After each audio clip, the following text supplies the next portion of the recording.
Welcome to the 2024 Agent Ong Open, presented by the Agent Ong team. The Agent Ong Open is brought to you by My Home Group, by Unwind Wellness, and by Rotogrip, engineered for performance. The Agent Ong Open is also made possible by our Lane Masters sponsors, Royal Flush Apparel, Create Proof Print, Brightside Catering, by Mark Powell, Acclaim Garage Doors, Travel 24/7, by the local caterer, TMH Websites, Saguaro Lift, and the Valley's Own. Plus, our pin crusher sponsors, Spartan Family Plumbing, Ramsey Auto Center, by the Burke Brothers, by East Valley Fans and Blinds, by Tony Fades, by Bowling Dynamics, The Crepe Bar, B3 Performance Bowling Training, by Sideline Shots Arizona, and by Swift Home Inspections.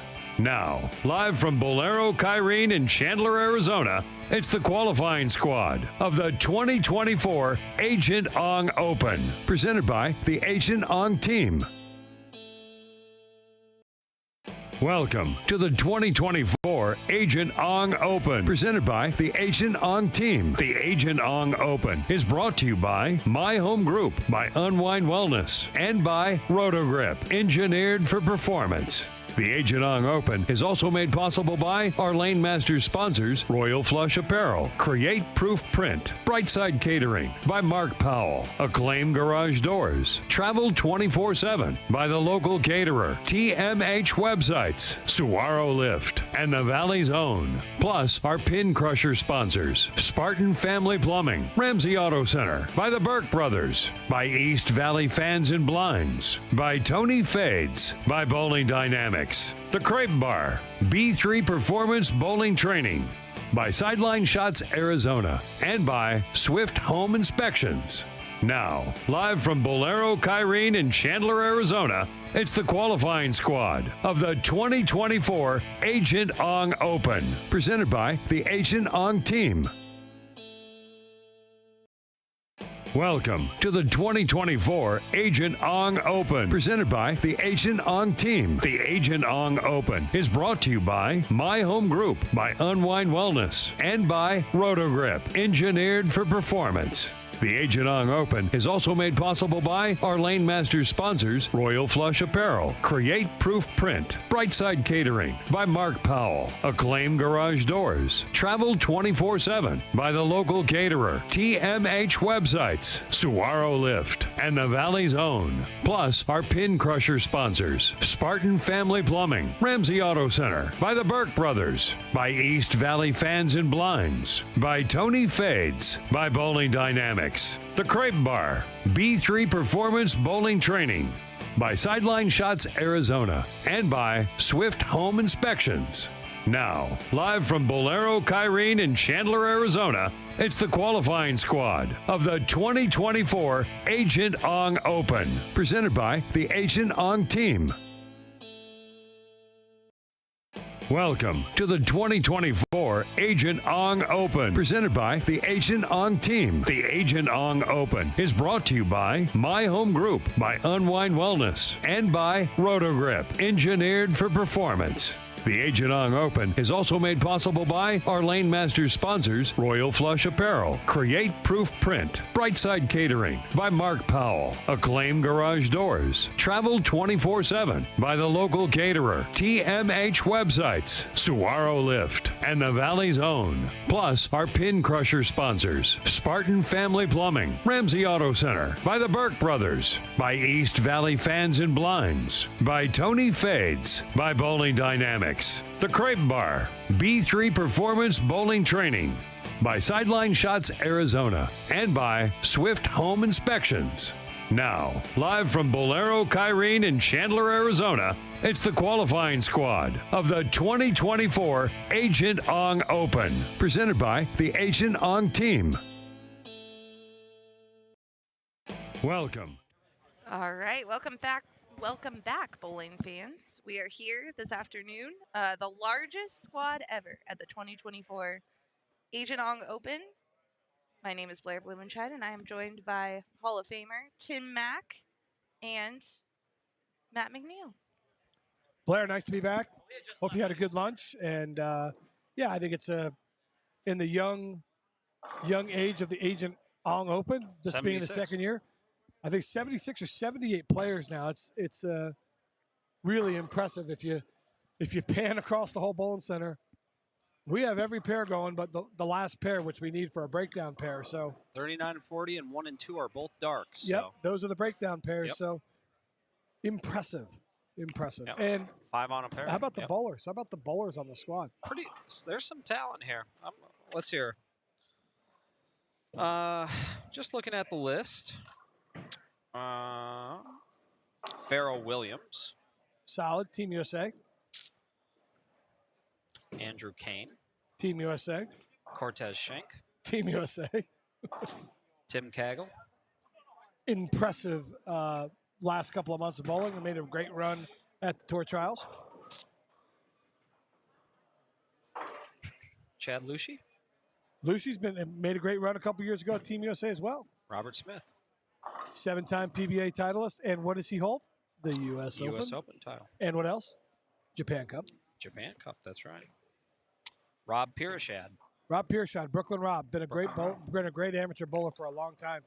Ron Booker, Current and reigning USBC Masters champion.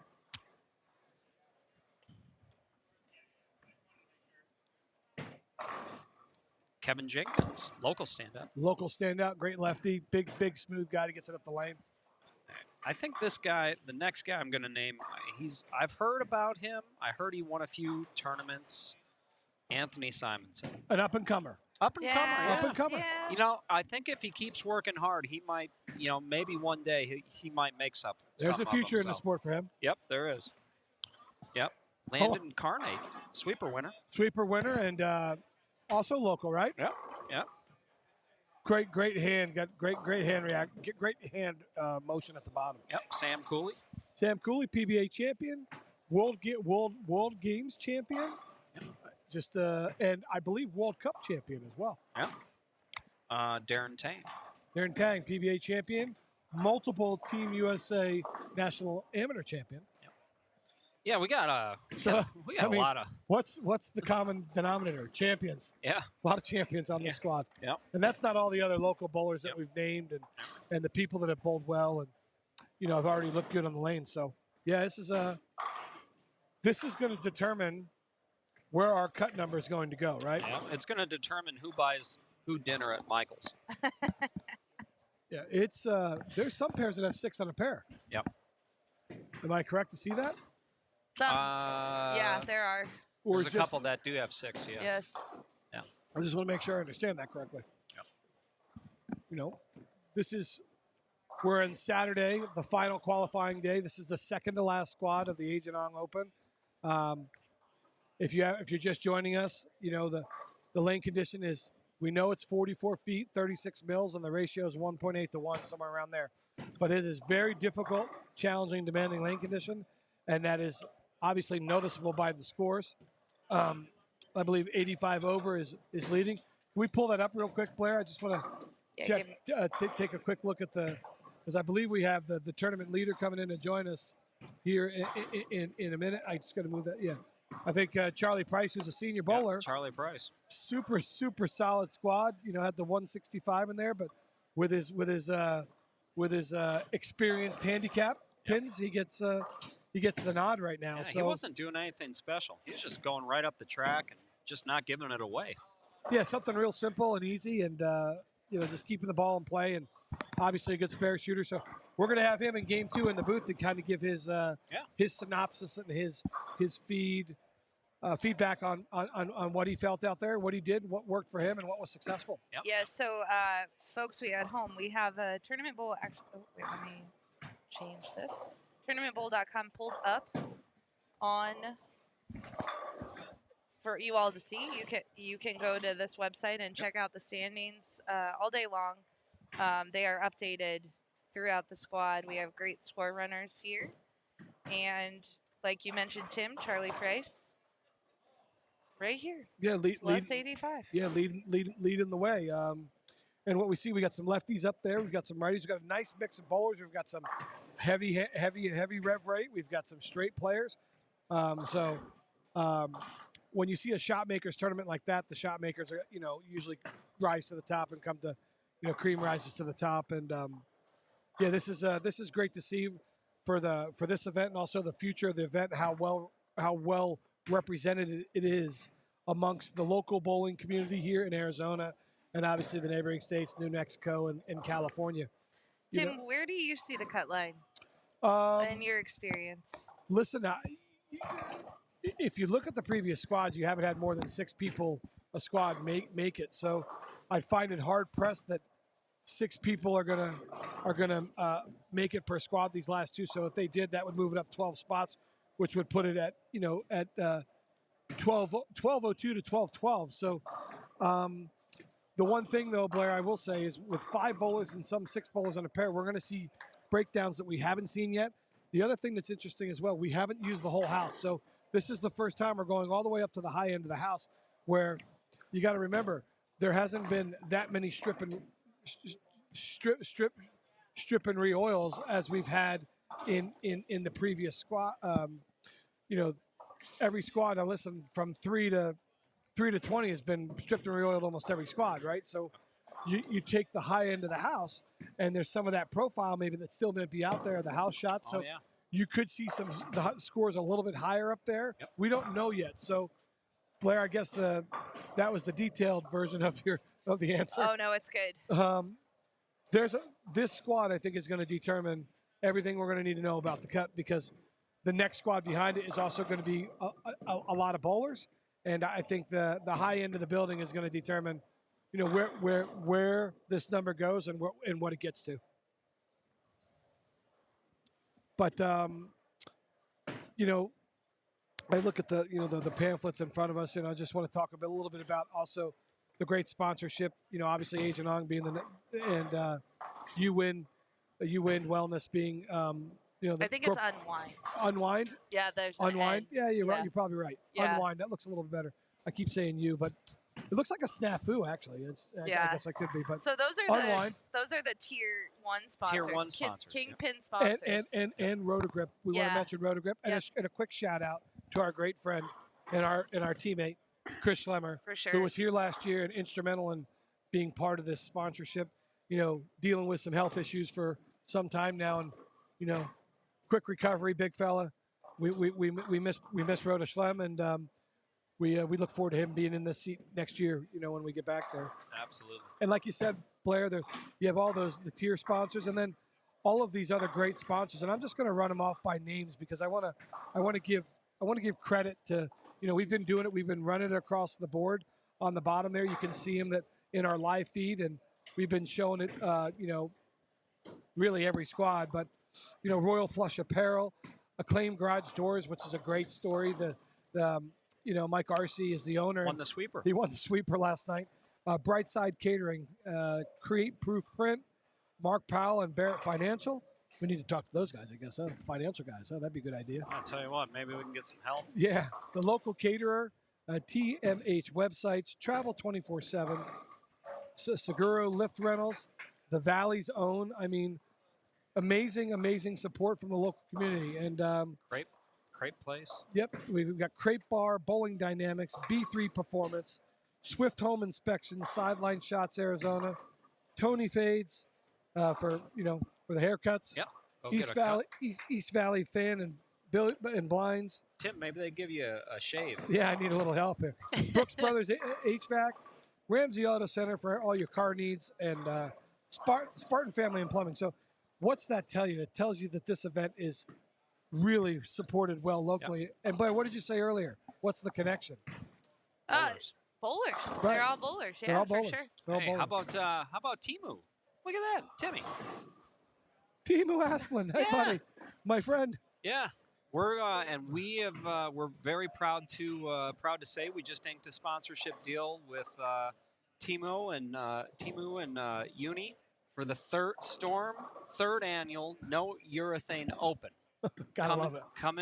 It's going to be in Finland next April. So gotta love it. Yeah, gotta love it. Those guys do. It's been great guys. It's actually been a really popular tournament. It has been. So it's pretty cool to see. Yeah, we're very proud to be a part of that one. Yeah, but and I'll mention this again because this is the biggest squad so far that we've seen in the tournament. I think one of the coolest things that I've ever seen in a tournament is having the entire tournament brochure go to the wall. Go to the wall. Absolutely. On both sides of the walls, we've had great marketing, and hats off to Carl and his brain trust behind putting that idea together. Do we have a 5-bagger alert, or do we have any? Has anybody been onged yet? And I know. I love all my graphics. I can't wait to use them. and the black cloud. Have we seen a black cloud yet? We don't have any 5-bagger alerts.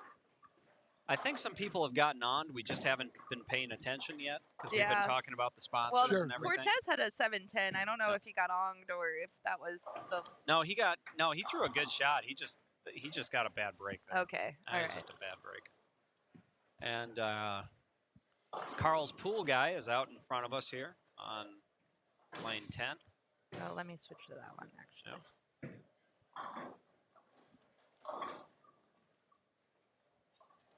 Birthday boy here, stepping up on lane 9. Candy cane. Candy cane.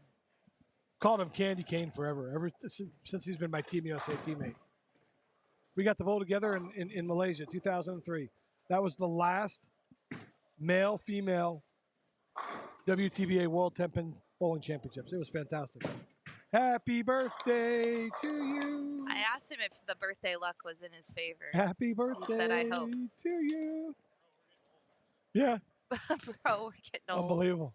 So the birthday boy is on the board with a strike and off to a good start. Anytime I think, guys, you're clean through 4 or 5 frames, and just trying to wait till the lane develops, I think it's actually going to give you some momentum. Patience. Yeah. Lots and lots and lots of patience. That's got a hook. Yeah, Didn't get over there. I don't. Yep. Okay. I don't know what to say about that. So. You don't like that plan of attack, is what you're saying. Oh, man. Well, now you're putting words in my mouth. Can I use the you got onged for this lane? I don't know if you can say that, but All right, I'll wait. he got robbed Yeah. on a triple. And that's the second one on there. Shank labeled one Yeah, pretty good. on in lane 7-10. 9. Yep. You got lane 9. Yeah, you got 9. And ended up with 8. Yeah, I'm kidding. Yeah. Brutal. Yeah. Maybe he'll bounce it. Yeah. Yeah. All right. Good shot there on lane 11. We'll go to the lower pair. Yeah. I think someone hit my camera. I need to go and maybe fix it. Make an adjustment. Yeah, I'll be right back. Okay, sounds good. We'll hold the fort down for you. All right.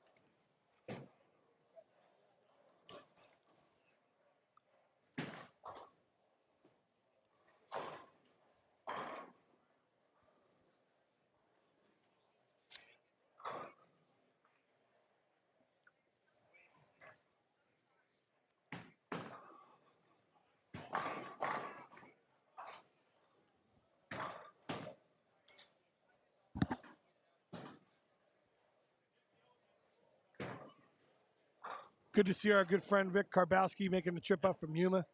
Getting out here, taking a peek. Yep. Took the 310 out of Yuma. 310 out of How about it?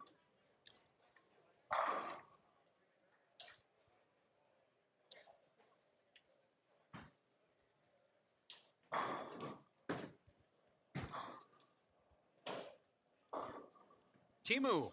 Yes, there's about roughly 36 mils on the lane, and it's a very old version of ammo lane. Yes, you are correct. Yeah.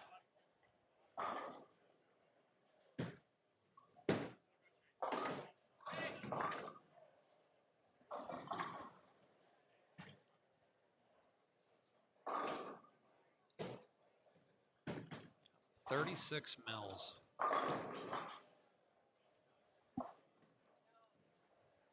You know, 8 years ago, if you would have said you're bowling on 36 mils, I think I would have just not been able to comprehend that much volume of oil on. You would have taken up tennis.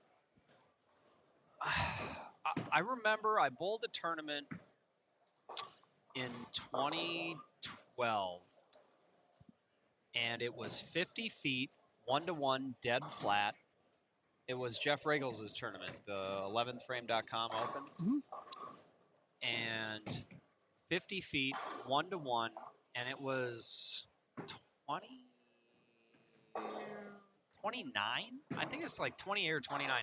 And in 2012, I was like, that is a Third river. 710 on lane 9. Yeah. Sorry to Yeah, interrupt. no, that's.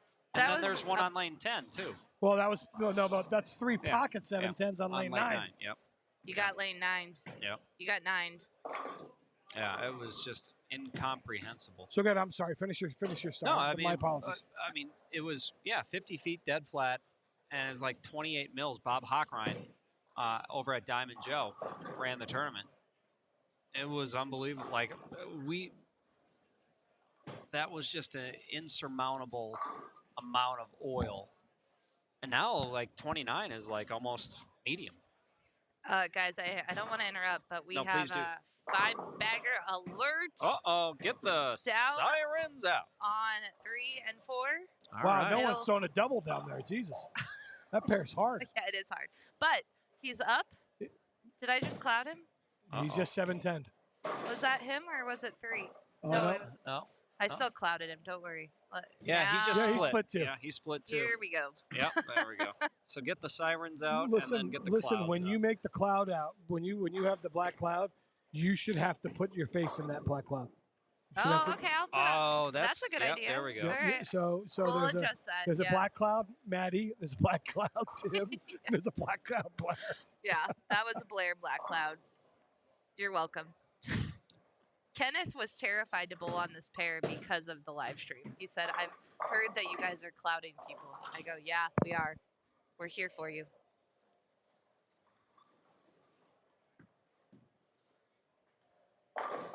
There's not a lot of people that throw better than that young man. I tell you what. Super good. I Yeah. had a talk with him earlier today. I asked him what his plans are for the tour. He's just going to bowl all the majors. Yep. Good for him. Yep, they'll bowl all the majors. Good for him. I think he's got some job prospects in the local area.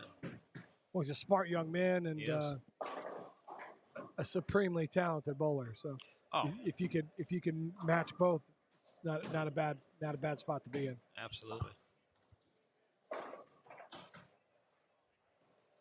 I'm gonna go take a walk up the high end, see if I see anything interesting. All Plus right. Simonson's up there, and Yep. Go give check 'em give out. us some intel, okay? Yep, absolutely. Do you Be want right to take back. the roving mic? Oh, yeah. That's right. Yep. Did I? That's weird. Oh, I couldn't hear. I pressed the ear button. Don't press the ear button, Matt. Okay. Don't hit that button. Your ear button is still lit. Now it's off. Okay, now I Yeah. can actually hear. I Oh, agree with Timo. I agree with you, buddy. I agree with you.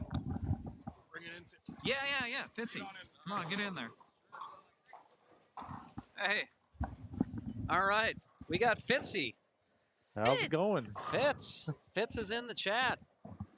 well, you guys no, doing? He's live here. Yeah. You're not in the chat. You're Well, live. he's in the booth where we chat. There That's we what go. I meant. You're I good. tried to be pretty active in that yesterday and the day before. It was a lot of fun. All right, Fitz, you bowled.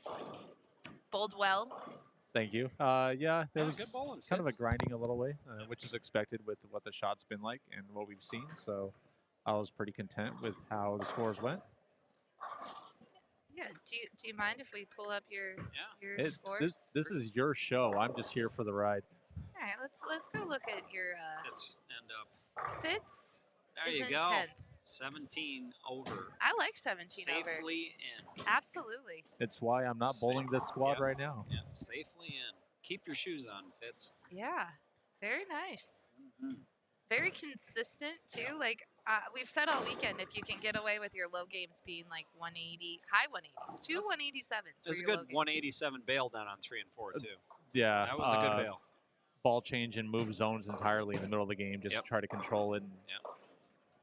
I was hoping to get that hit in the ninth to be able to have a nice little 2-0 game, whatever out of the two, but just didn't quite catch it. Yeah. So. But I know you guys saw in the back-to-back 7-10s earlier in the game too, or the Brutal. block.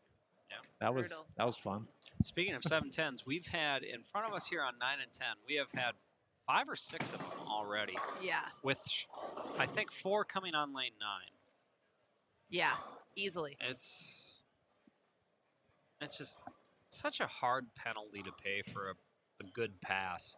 Like, okay, if I leave one of them, all right, make my spare, take my lumps, move on. But now I got to throw a triple to make up for it, and it was a pretty good pass. Like, Not fair. That's hard to swallow as a bowler when they're hard. Yeah, the mentality to us right now, and I think you guys hit on it before, is don't get upset about things. It's going to be a grind. You're going to have some bad hits and things at times. You're going to have some good ones. Yeah, as soon as you try pressing and you think that mindset of like, oh, I just opened because I threw a good shot and got, very bad break for it. I now have to throw 3 or 4 in a row. Yeah. Most of the games, no one's hitting 3 or 4 in a row anyways, period, even if they're clean. So you don't have to go out there and try to hit that. You just got to just forget about it and throw another quality shot. Just keep going. Yeah. Yep, spare making very important. That right there is one of the hardest things to hear when you're bowling, is just the ball going right past everything and right into the curtain. Yeah, the old get the mechanic a catcher's mask. I'll tell you, our mechanics here. So John Conaway is the head mechanic for Bolero in this area, and he is doing a phenomenal job keeping everything running. And he's here from sun up to sundown. He is. I was talking to him this morning. He's like, I get here at 5 a.m. and then I leave at about midnight. Yeah, 5 a.m. is a little late for him. Usually he's up and around 3:30 in the morning anyway. So the guy works a lot. And He does a phenomenal job. Cortez just hit the 1 board. Yeah. He's shaking his head because he gave up he missed a 2-8 in the 9th. Cost himself 15 pins right there. But It's a good start though. yeah. I mean, you definitely want to maximize when you have ball reaction. You want to maximize, right? Because you're going to hit some pairs where it's not going to be so good. Yeah, Aaron is trying to maximize his back-to-back 710s. Oh, so he did yeah, look at it. He's going to have a better outcome than I did. Yeah, bailing this out. But the 710s, he will not be happy that occurred. He didn't deserve really either one of them.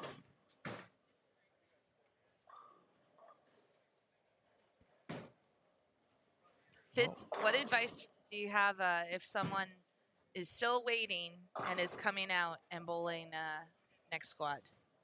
Waiting to bowl their first time? Yeah. Do not let the field and the quality of the bowlers out here discourage you at all. I mean, we have some amazing talent for sure, and they're grinding just as much as everybody else. They are not going to run you over. You can come out here. Our leader right now is local Charlie Price. Yeah. Who is not.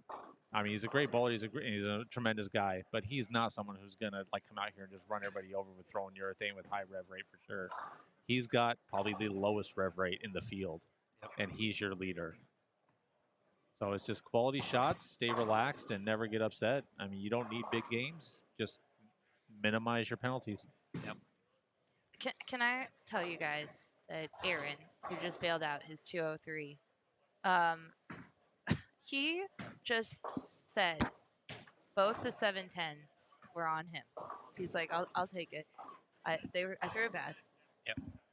I'm like, all right, okay. That's being honest. I mean, Yeah. if you don't catch it all, you get a little quick and miss it. It can definitely 710. Yeah. That's exactly what happened. I did the two back-to-back that I had there. I didn't catch it, and it was just forward roll, and it was just flat. Yeah.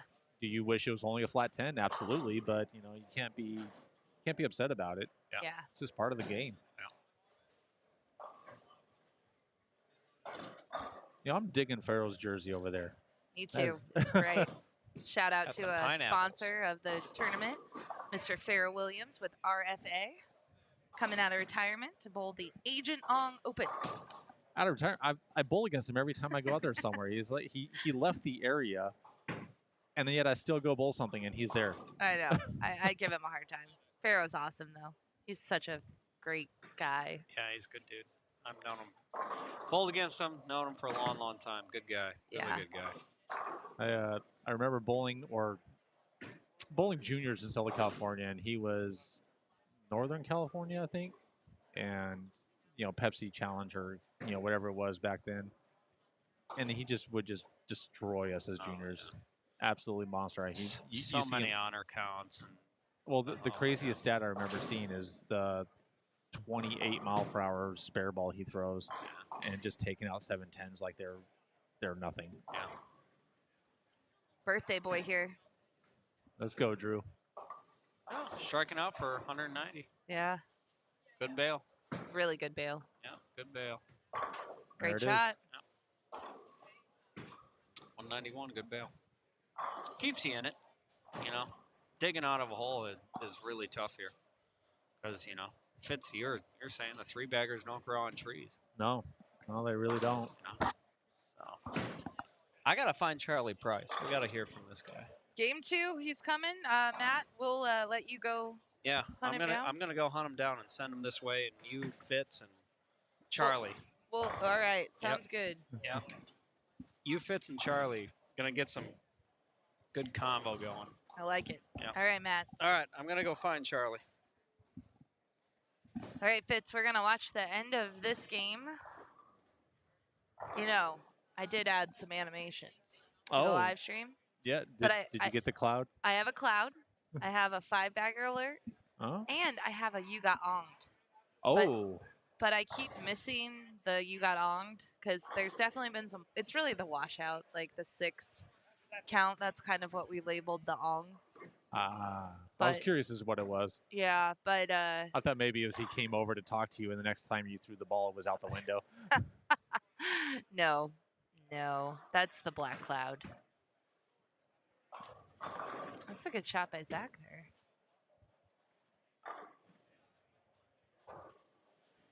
Fitz, where do you bowl league at?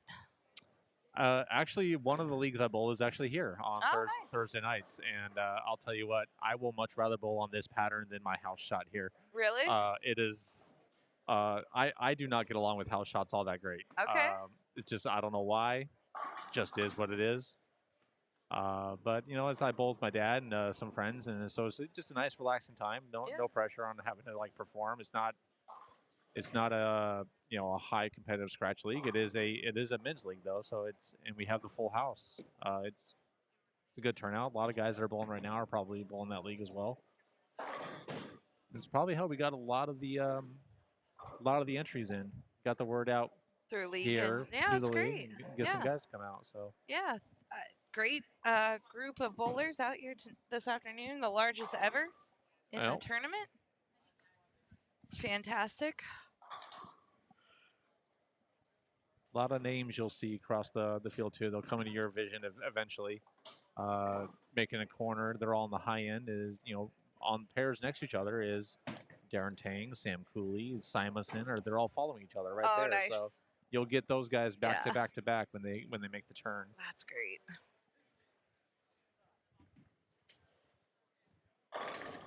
Oh, I can't do what Kenneth does. No, he throws a hard ball, and I'm going to give him a shout out real quick. He actually had a monster series a few weeks ago here in league. Yeah. Probably doing the exact same thing he's doing now, is just absolutely firing it in there. I was actually gone that week, so I didn't get to see it firsthand, but I heard about it a lot the next week from everybody. 857, I think, was his series. 857? That's a lot. It is a lot. I don't care who you are, that is a lot. That's fantastic. Anyone that shot 800 knows is that they don't come easily. Oh, no. They're hard. You can turn a corner at 530 and still miss. 100%. Easily. Yeah, easily. I put our you got onged graphic up because we finally got a 6 count. Oh. You got onged.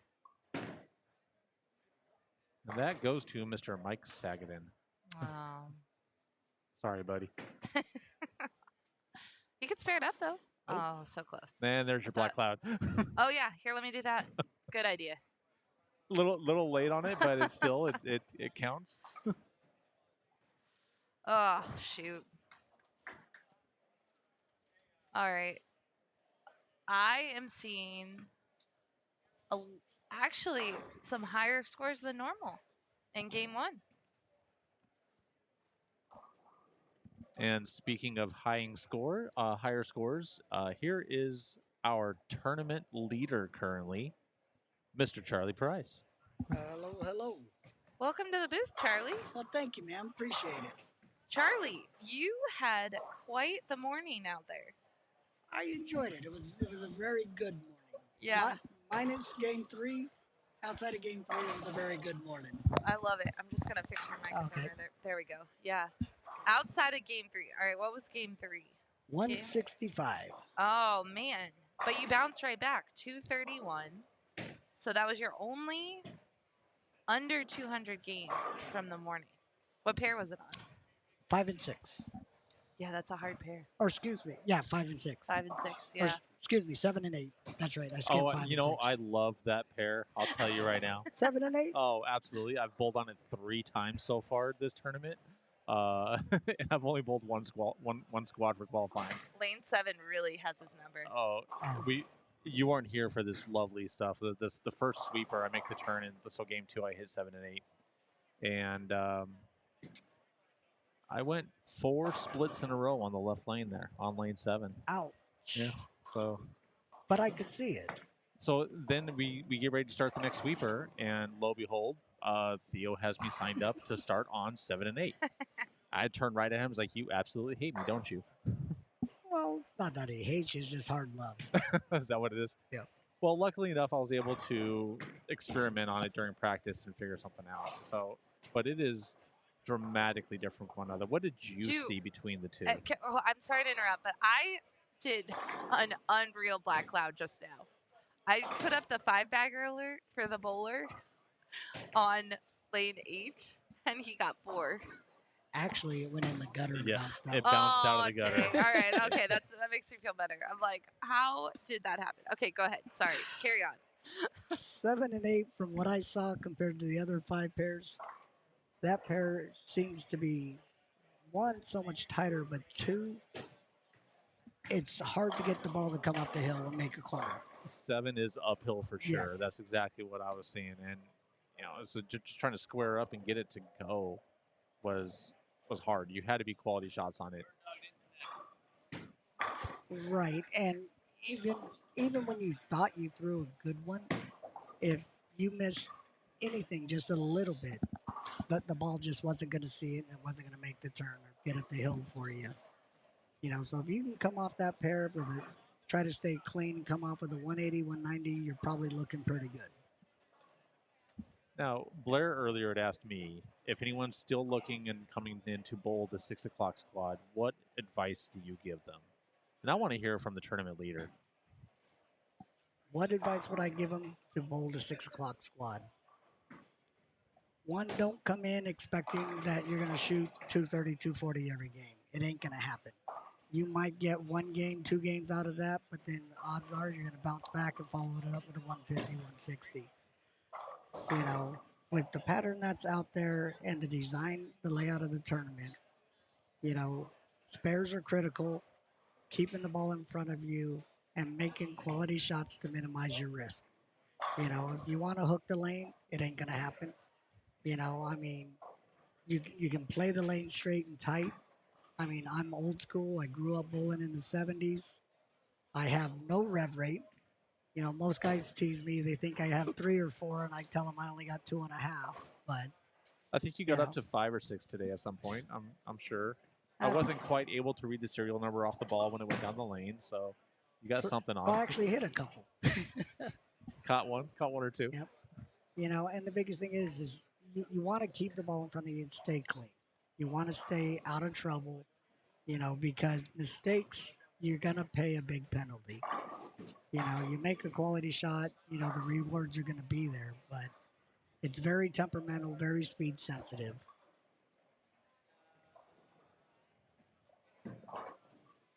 So, reading the comments here, Timu talking about These are from earlier. That was that from earlier. Yeah. Okay.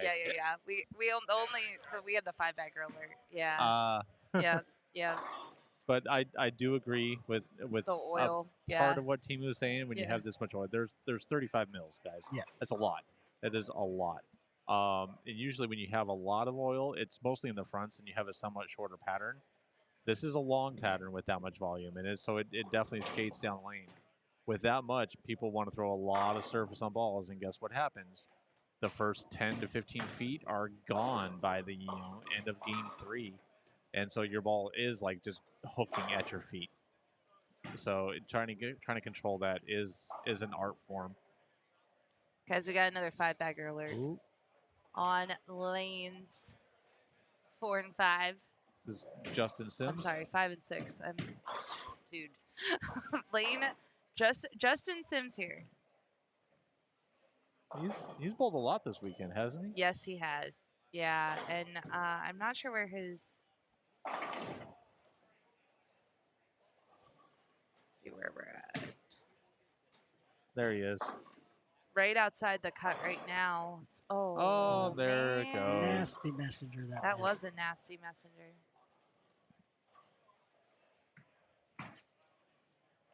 Now the good news for him though is that cut number isn't actually correct at the moment No, because it's there not. are at least one, maybe 2 guys that are in there twice now. I know Chad Lushi's in there twice. Right. Oh, okay.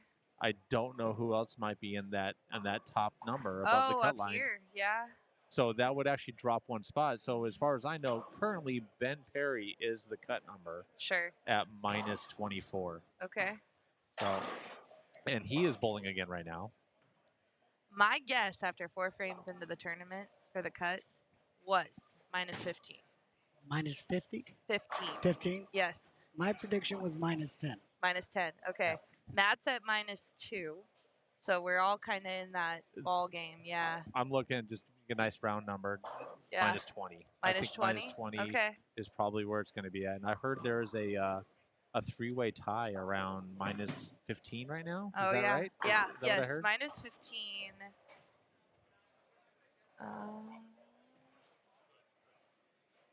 No. Yes. it? 3-way tie. It's above the cut line. Oh. Yeah. -15, here I so am. you Yeah, got- yes, 3-way. Yep.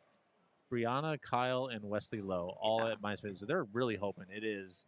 And I'm sure Theo and Carl are hoping it is below that as well. They do not have that be the number to where they have to do any kind of roll-off situations to be here longer. 'Cause Oh my goodness, a roll off. I Oh. hadn't even had that in my head yet. knock on wood that we don't have to worry about that. Theo had it happen twice during the tournament earlier this year, and it's always fun for him. Right? Well, when you figure, because that's going to be after the Desperado. Yes. So he might as well just grab a pillow and a blanket and spend the night in the bowling center. Yeah. I'm sure they got a cot set up somewhere. JJ, the general manager here, has been here the entire time as well. So, these are very long hours for these guys. Now, Charlie, you're from Phoenix, right? Just local here. Yeah, I live in Phoenix. I've been here since 94. 94. I actually grew up in Washington State, Okay. and like I say, I grew up, started bowling old school back in the 70s, Sure. which is real evident in my game. And like I said earlier, I don't have the rev rate or anything, but back in the 70s, the down and in game was how you played the lanes. It's and, touch. A you lot know, of touch. a lot of touch and being able to control the speed. And I've been able over the years with the equipment, adapt the equipment to my game, but my game's never changed. Yeah. And I've always counted on my consistency and ability to control the speed and accuracy just to keep me competitive. And then of course, as I've gotten older, and like in this event here, hats off to Matt Jones for his 80 over. I understand I'm sitting on top of him, but that's because I am 60, so I get the pins to go with it. Yeah, for sure. Now, Now, but we've been talking all weekend about how this pattern is incredibly speed sensitive. yes. So speed is like being able to manage that speed is key. Correct. And every game, I had one shot that I knew as soon as I let it go, I walked away because I knew it was a washout because I got a little fast with it and I knew the ball was going to go right through the break point, and it did. Left me the 1, 2, 4, 10 every time. We call that getting onged. Getting onged. Getting onged this weekend. Well, you he got got- onged. He got me 6 times. Once every game, he got me. Oh man. And Yeah. you still managed to lead after that. That's impressive. So, So your strategy coming in. Did you watch any of the squads before, or did you? When was your first qualifying? This morning. This morning was the first. So Right. did you watch some of it yesterday or the day before? Yeah, Thursday, Friday, while I was in the office, I had it up on one of my monitors, and when I go into events like this, especially on these kind of patterns, I come in, my game plan is to keep myself out of trouble, make my spares, which is my strong point, my spare game, you know, and hopefully throw a few shots to where I get a couple, 2, 3 strikes in there because I don't come in expecting to shoot big numbers. Yeah. I come in to stay even, especially in events like this where even is a good number. And that's what I approach it as. Yeah. I don't put that pressure on me, thinking I need to average 210, 220 in an event like this. Yeah. And it's like a lot of the other big tournaments, Of course, I bowl Jamie's tournament all the time, and I go the same approach. There, if I average 210 every game, I got a shot at making the cut as well. Yeah. So I don't put that pressure on me, and I guess it's because of being around a long time and maturing over the years. I come in with an open mindset, with a simple game plan, make quality shots, stay out of trouble, keep the ball near the 1-3, and you should be able to put up, numbers that are good enough to keep moving along. Absolutely. Great advice there if people are listening at home, whatever tournament you're heading to. All right. Guys, we have a little on lane 9. Matt McNeil calls this the coffee creamer because you get half and you can get another half. Half and half. Half and half. Half and half. So we had a chance for a coffee creamer, but we did not get it. Sorry. And it's not that difficult to leave on this shot either. Oh, no. So I'm sure we'll have more opportunities as the day goes. Yes, we've had plenty, and we'll have more. Oh, yeah. Even on our smaller squad, we saw a lot of them. I Yeah. had a few. Yeah. But there have been some great spares. Like, it is this tournament is forcing folks to use that spare game they may or may not have and do some trick shots too, right? Yeah. Right. Speaking of which, the gentleman on 14 just picked up the 510. So Yeah, see?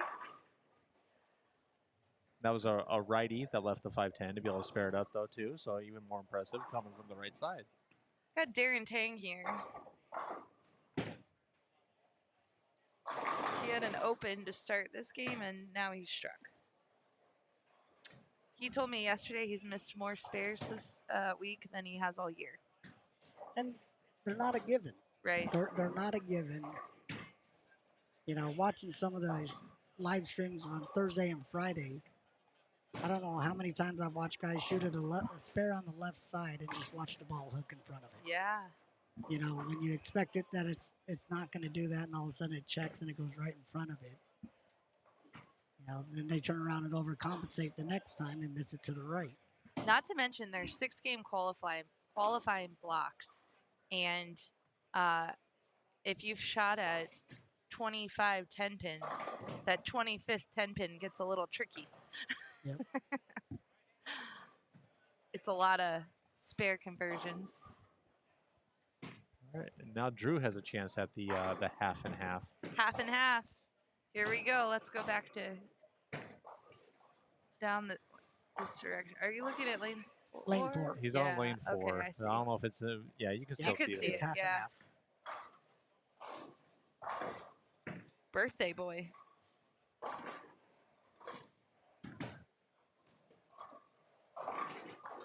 Oh, so close.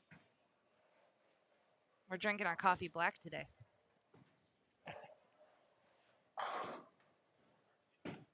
Got another one here. 11. That's a little bit different though. That's not quite the same one, but Yeah. Oh, it doesn't matter. If you get It 5, still follows the suit. five, it's five. just Okay, 5. all 5 right. and 5. So it does not have to be the super washout. Just Yeah. as long as there's 5 pins. Exactly. All right. Yep. Coffee creamer.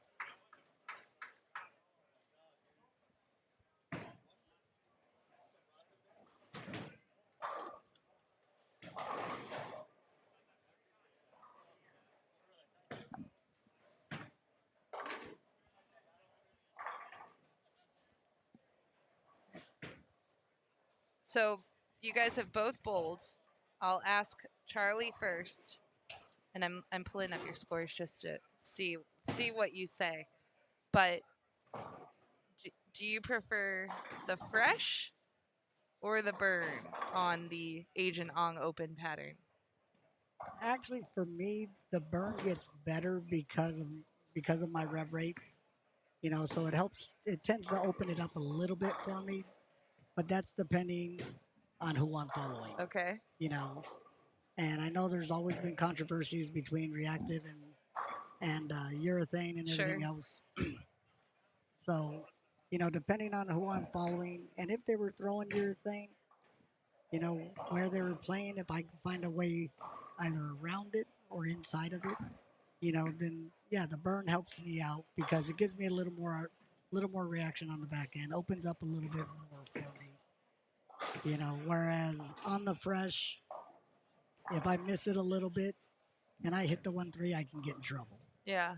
because the ball just gets a little too much and then it comes in flat. And then I hope to stay out of trouble. So I do like the as we go through the transitions and the burn a little bit, it just makes it that much little more feasible for my game. Agreed. Fitz? In this situation here, I feel like the fresh was a little bit better for me overall. Just because I was throwing a bigger ball from inside, so I had no problem getting the ball to slow down as it was traveling left to right a little bit. But with having the fresh, the back ends are still crisper, and the ball was reacting, coming around the corner a little bit better. So it drove through the pocket for me a little bit better with that. And when it started burning, I can move a little bit further left. I have more chance for the ball to slow down for me going down lane. But then you would get a lot of the carry down from a lot of the urethane or anything else that was being thrown, and now all of a sudden it's kind of wiggling and trying to get up the hill some shots. So just having to slow it down at times and just really catch on it to get it to finish. But yeah, so the fresh for me was a little better. Okay. Good answers. So, strategy for tomorrow going into the cashier's round, dropping pins. What's your strategy? Be higher than him. He took it on easy on me game 6 today. He was on my heels the whole way. In game 6, he decided to take it Heels. easy On the heels, by the way, just so you guys know. On the heels. But for me, same strategy I walked in with today. It's not going to change, because like I said, if it came down to a strike fest, me hanging with some of these guys, Fitz included, and a lot of the pros that are out here, advantage goes to them. But when it's challenging like this and it's turns into somewhat of a little bit of a grind, I can hang in there, and so I'll walk in with the same strategy I walked in with today. Just make good shots, keep myself out of trouble, keep the ball around the 1-3, and let the pins fall the way they fall. I think what you just said is really important for people at home that maybe didn't bowl this year to hear, because they might have gotten scared, like they're not good enough to come out and bowl. But really, the key is the spares, right? So if you have a pretty good spare game, you can compete, right? Right. Yeah, Right. and that's like if you're home and you're like, I don't know, you got a year to prepare. Yep. Work on those spares, and then you can compete with anyone With in the anyone. field. Yep. Because Carl's done a great job with the whole team to make the pattern something that's challenging but fair Right. for lots of different styles, right? Lower revs, higher revs, just higher speed, lower speed. Right. And I mean, I bowl leagues with Fitz, Yeah, and Fitz has seen me to where, in my leagues and stuff like that. Yeah, I can string strikes. I can put up good numbers and everything else. A lot. Don't let him You be know. modest on this right now. He will strike a lot. sure. But when it comes to tournaments and we're on sports patterns and stuff like this, He will also strike a lot, know. just so you know. I'm just saying, anyone who hasn't gone to tournamentbowl.com to check out Charlie's scores today, 201, 220, 165, which you mentioned, 231, 224, 214. No. That's a little bit of striking in those games. there was a few considering I didn't have a single clean game today. Yeah. But But it's keeping it simple and it's playing to your strengths. You know, and for me, like say, being 60 years old, bowling with these guys, Fitz knows I'm not afraid to bowl a tournament. Yep. Regardless who's bowling it. Because to me, I focus on what I'm capable of doing and on my game. There's no defense in bowling. All you can do is execute what you can do and do your best. And sometimes I can put up numbers, sometimes I don't. That's the game, and I go home and I come back the next time. Oh, Oh,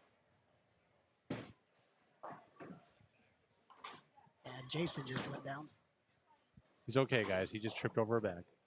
But it was just right in front of us, and it was unexpected. We do have a question in the chat. Is Tang bowling yet? He is. He will be stepping up. He'll be on 9 and 10 or 11 and 12 next.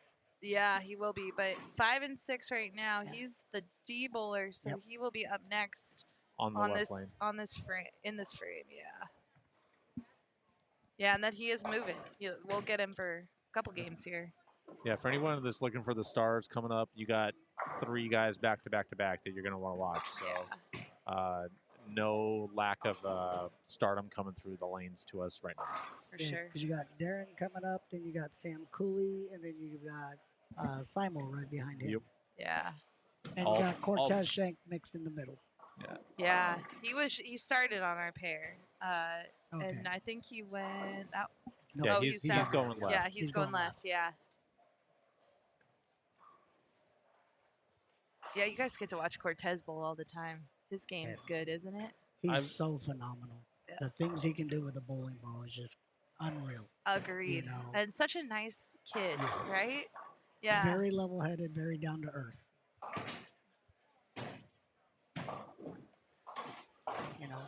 But back to your question, what Carl, like you said, what Carl's put together, he has put together something that it's computable for anyone as long as they want to come out and take, and give it a shot.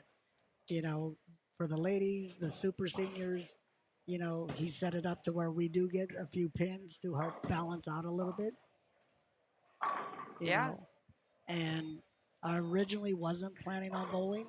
I planned on spending some time with the family over the weekend, but they had plans, so I was like, okay, I'm going to go bowl. And good decision. Yeah, it was. It was. And I've known Carl for over 20 years, and he's always loved this game, and he's always given his heart to this game. So when he set this up, he's done a good job with it, bringing you guys on board, Storm, all the sponsors that he works very hard to get. It's just a fantastic event. And hopefully, like I say, it keeps going, as well as Theo's event, his Cactus Classic. Yeah, how many entries does the Cactus get? I don't remember what he got this year. Yeah. I don't know. Yeah. You guys have some great tournaments in this area, though. It's a little... the size of the bowling community out here is huge. I mean, to give you a perspective, we have 27 different centers in the area, I believe, in the Phoenix Metro in the metro area for Phoenix, which is a very large area, but that's a lot of bowling centers to choose from. And the talent out here is beyond belief. I mean, you got national touring people that live in the area. You have a bunch of regional guys that build in the area. Then you got a bunch of like high-end amateurs that just don't want to get their card or go pro level for one reason or another. And by all means, you're allowed to do it. They make a lot of money on the amateur side in this sport. It's pretty unreal. And anyone that goes out there, like we bowled, we have the local tournament scratch club called the Complete Bowling Events that's run by Theo. And those tournaments are pretty much high-end regionals for the better part as far as how many people are bowling the talent-wise. They're so good. And he runs it for the seniors as well. And on the open side, he's able to pull a bunch of the seniors into his open events as well. Because he makes it to where they're competitive in it. Yeah. And of course you're bowling, like Mike said, you're bowling with guys like him, Cortez, Andrew Kane, Kevin Jenkins, all the local guys that are just phenomenal. William Graham, Matt Jones, they're just the talent in the Phoenix area, and I've lived here for quite some time now. But before that, I was in Southern California, and the community out here is just so much larger than any other community I've ever seen. For sure.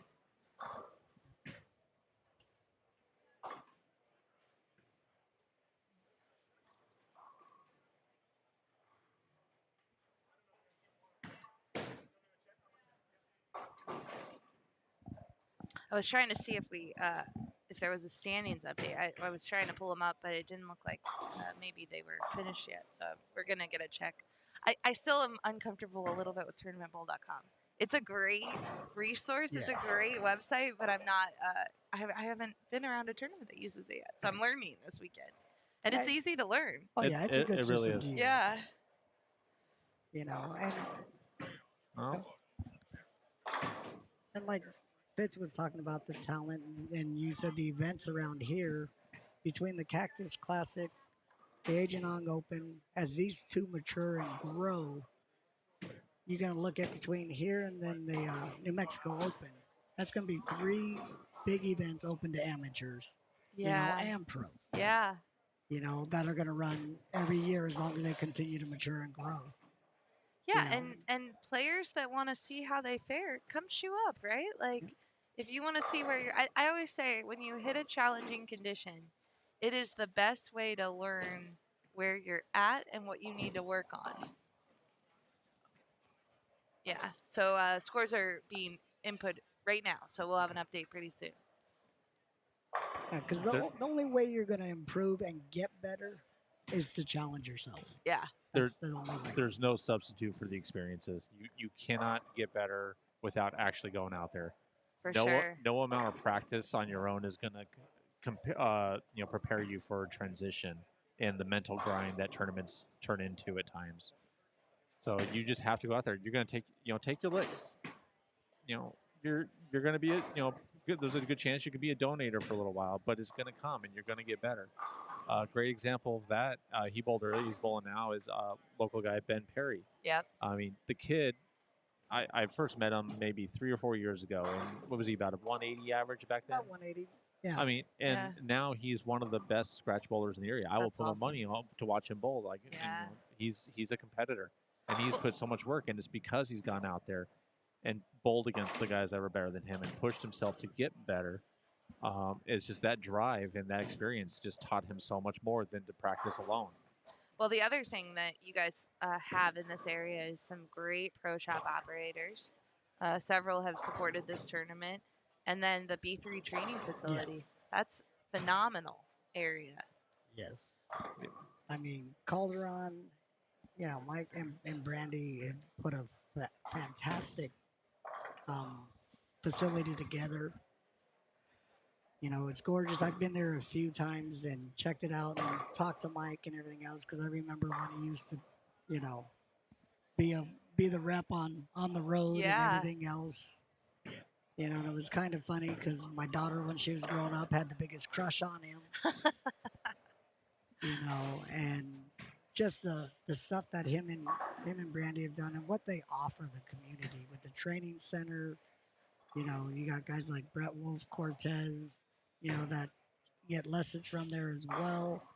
You got some of the best bowlers in the area, if not the region, that you can take time with and set up and go get some coaching from. Yeah, we took a drive over there and I was incredibly impressed. And beyond just the facility in terms of pro shop and lessons, they have a meeting space. Yes. So if you have a group that needs a meeting space, you can rent out that area and it's beautiful. Set it up for like a team event. Or, Exactly. Yeah, like work or anything. Darren looks a little Puzzled? Yeah, puzzled is a good word. Good Yeah, word for it. You just missed the head pit, which is unlike Darren. So that's how tough this pattern is. Now, this low end of the house does play a lot tighter, I feel, than the higher end does. So when the people are making the big turn to come down, they're used to seeing that ball slow down and hook down lane, and they get over here and it sails all the way through. They don't get the same reaction. And then when they try to slow it down a little bit too much to get it, though, it just takes off somehow. So it is very challenging lane to lane, pair to pair. And you have to play, even on your own pair, you have to play them separate from one another. It looks like Sam's going for a 5-bagger. Oh, we got a 5-bagger alert. I want to show Tim here, though. Tim Cagle. And he just left the 10. Well, I'll do the Black Cloud. Way to go, Charlie. Tim also seems to be struggling down there, but I thought maybe it was going to turn it around. All right, where's my Black Cloud? There we go. There it is. Black Cloud. Gonna put our 2-frame panel up so we can just see everyone. Tim's still got a good game. He had a couple. Looks like I don't know what he left last frame, but he's got 135 in the 6. Yeah. So he still has a big game there available. Got to shoot the spare and just move on. Now, was this your guys' first time witnessing Tim bowl?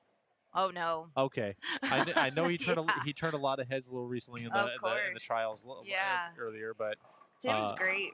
Tim is a fantastic bowler. As we said the other day, Matt introed him as he's unorthodox. Yes. Right. That's the best word, and but so successful. Well, and that's just what this sport shows. I mean, Dylan Taylor, for another example, when he won the New Mexico Open, all they could talk about was how unorthodox at the time he was. Right. You know, but it just shows what you're comfortable with, you work on and you make it work for you. It doesn't Yeah. matter how you throw it as long as you get there the same way every time and repeat. Yeah. You know, nothing says you have to be just like everybody else. It's No. it's an individual sport. It's unique, and you adapt what you're comfortable with or what your body's going to allow you to do, and you adapt it to your game and you work on it and you make it work for you. Yeah. There's no right way to bowl. It's your way. Yep. Yeah. And two-handed bowling has shown that, right? There's you think one-handed, two-handed, right? But we know from one-handed bowling over the years, there's all different styles, right? Anthony Simonson and Jason Belmonte don't throw it the same.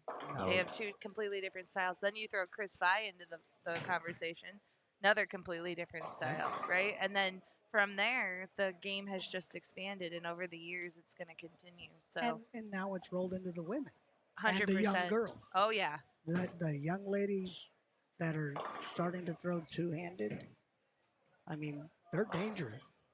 we are predicting. So we've been at Storm. We sponsor the Storm Youth Championship, so we see a lot of the kids. And over the years, we've seen the girls. They were younger. Every time I talk to someone now, we think it's within 5 years that there will be a lady on the PWBA tour throwing it two-handed full-time. Because there's 2 in college that you should keep your eye on. Maggie Toma is one, and I forget the young lady. She's at Jack State. She just bowled incredible today. She actually shot 300. Danielle, I'll have to look up her name, but yeah. So you're right. You are so right, and it's just the way the game's going, right? Right. And in the years past, you know, under the, and I'll call it conventional one-handed style, you know, there was always the difference between the women and the men. You look at some of these ladies now that are throwing it two-handed, their rev rates are up there, getting there to be competitive with the men. The ball speed's getting up there. Yeah. And it's them going to two-handed is somewhat leveling the playing field between the men and women. Yeah. You know, nothing against, and I have nothing against women. Brandy's kicked my butt enough times here locally. You know, she is a phenomenal bowler. I enjoy bowling with her. Don't enjoy getting beat by her all the time, but you know, it's just, you know, the two-handed style for the ladies has really started closing the gap between the men, what the men were able to do compared to the women, because the conventional one-handed, you know, I don't think there was ever a woman bowler that was close to the rev rate that a lot of the guys threw. Yeah. You know, but now it's leveling off. Yeah. My girl Regina, thank you, Regina, who should be bowling this weekend. Regina Aboud is putting this on our calendar next year to come bowl. But Danielle Henderson is the young lady from Jack State, and then she's right on Victoria White. I think she's a freshman or a sophomore, is bowling at NCAT. So there are some players in college that are coming soon. Now, Regina, I do believe you guys are also here in town with the PBA Junior going on right down the street from Her us. husband is. Oh, Yeah. so Regina's not just George. Regina's not here. They misplanned. They I know, didn't. Regina, you need to come out. We need to say hello again. Yeah. I love Regina. I've gotten She's to know her great. this year a little bit. With George taking over the West region and the Northwest for the Yeah. regional side, and obviously Regina's there for those tournaments to help out and run everything. And I think George is on his own this weekend. oh, He's running the PPA Junior alone. Justin could have bowled. pray for those Regina kids. could have bowled. I know, right? Yeah, George popped in. He promised I us. saw him yesterday. Yeah. Yeah, he promised he'd come back and visit, but So he's busy. So that being said, anyone that's just watching this in the area, come out. You can watch these guys bowl live and everything. I highly recommend going to watch the juniors. 100%. Go yeah. support them. Go watch because these kids that are coming out there, there's so much talent, and they're going to be the future of the sport. No problem. Obviously, it's just what we need to do, and so we need to support them and watch them and encourage them as much as we can.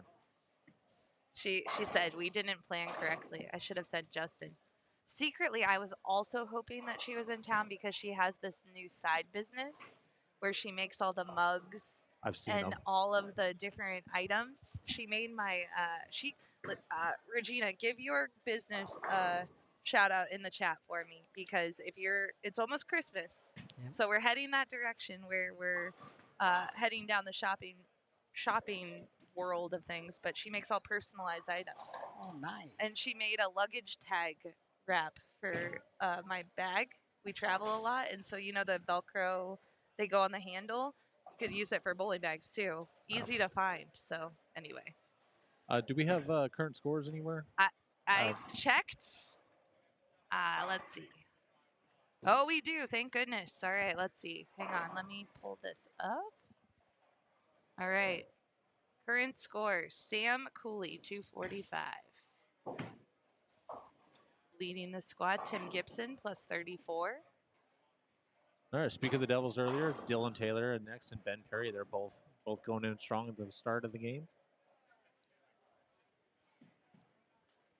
So there's a lot of guys over 200 right now. Yeah, so this is where the scores may go up, the squad. It may.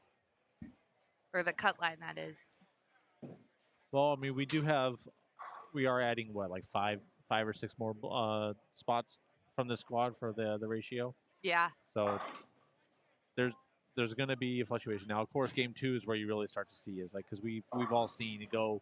Oh, everyone gets lined up in practice on their starting pair. Yeah. Make the turn, and then people that were bowling in practice on the pair they're going to threw the balls way different areas. Topography is different, obviously. So you get to the next pair, and next thing you know is you're doing like what scratching your head like Darren was. Yeah. It just takes a few frames, and sometimes it takes longer than just a few frames to figure something out. It's already the end of the game, and now you're trying to salvage it just to get a 180. Just to survive. Yeah. Just to survive. I mean, well, we say just to survive right now. That's actually pretty good. 180s and above are actually pretty good scores in this tournament. Normally speaking, yeah, if you salvage a 180, you're like, all right, now I need to shoot the 240 to make up for it. No, here 180, just go on next game, shoot 2-0, and you're fine. 2-0, you balance out. You're right there still. Yeah. You're above the number. For sure.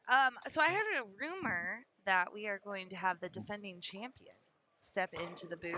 I'm not sure. Matt was going to go find him, but I want to thank you guys for popping in. Hey, I appreciate it. It was nice talking to you. I appreciate everything you do, streaming these and all your support for the events, too. Yeah, well, So, thank you guys. And Storm and Rotogrip. of course, and we want to encourage everyone to watch tomorrow for the Cassius round. There's plenty of bowling still today, but they're going to see both of you guys bowling tomorrow morning, bright and early. What time do you guys start tomorrow? 9 a.m. Is it 9? I Yeah, thought it was check-in, 8:30 I think or it's something. 8. And I think the cashier's round started at 9 a.m. I don't know. I'll get told when to show up. Virginia will keep them in line. Yeah, she'll let me know. She's helping out working. So Good deal. All right, we're gonna step away from the booth, and when you come back, you're gonna hear Matt McNeil and Matthew Zwick. Good. So thank you.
All right. Matt is making his way back to the booth.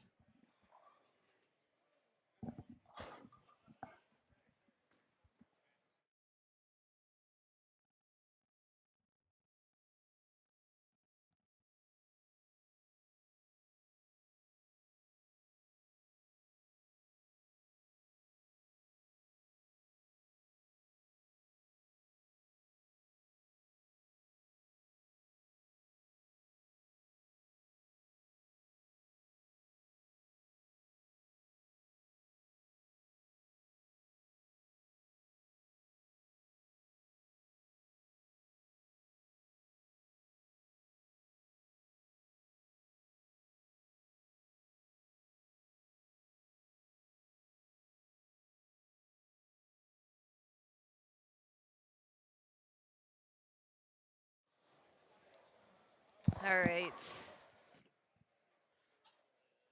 Let's do a little score update here. That's not a score update. This is a score update. Matt, you were checking out some bowling. What'd you see? Saw a lot of circles and a lot of hashes, dashes, a lot of frustration, a lot of scores that started with the number 1. I was trying to see. Am I missing Anthony Simons? What did Anthony Simonson bowl game won? I don't know. I ran into him at the pro shop. He needed some, 183. yeah, he was getting some tape. Oh, I saw okay. him. Matt, you have a special guest over there. We do. We got the other Matt, who's a better bowler than this Matt. His name's Matt Zweig, defending champion. Yes, sir. Welcome to the booth, sir. Glad to be here. Thank you for joining us. So, what have you been using, having success with, working, not working? A lot of things that didn't work, but I would say IQ 78 and Ion Max I've been throwing a lot. Yep. And those seem to be pretty good. You need stuff that rolls pretty early on this. So Yeah. I think and a little bit of DNA coil with some surface. Oh, that's, I was thinking, I like that move. I like the Pearl ASIM, a little stronger with some surface. I like that move, Yeah. especially when you're forced in the middle part of the lane. I think that's a good call there. Yeah, they're developing a little interestingly this set. They look almost a little cliffed from out, Yeah. where the second you move in off where they kind of start hooking early on you, then it's 45 feet, 35 mils again. Yep. Yeah, I think, we got a lot more bowlers, more surface, more rev rate. So, if everybody starts out, they're going to cliff them. Yeah. Makes sense. Oh.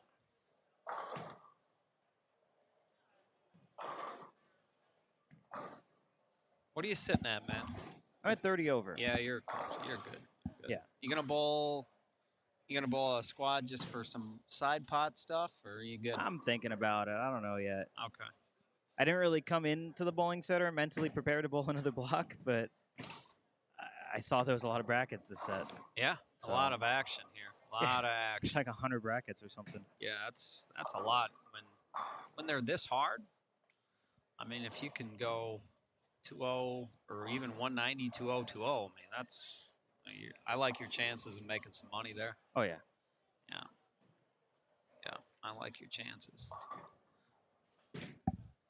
So what's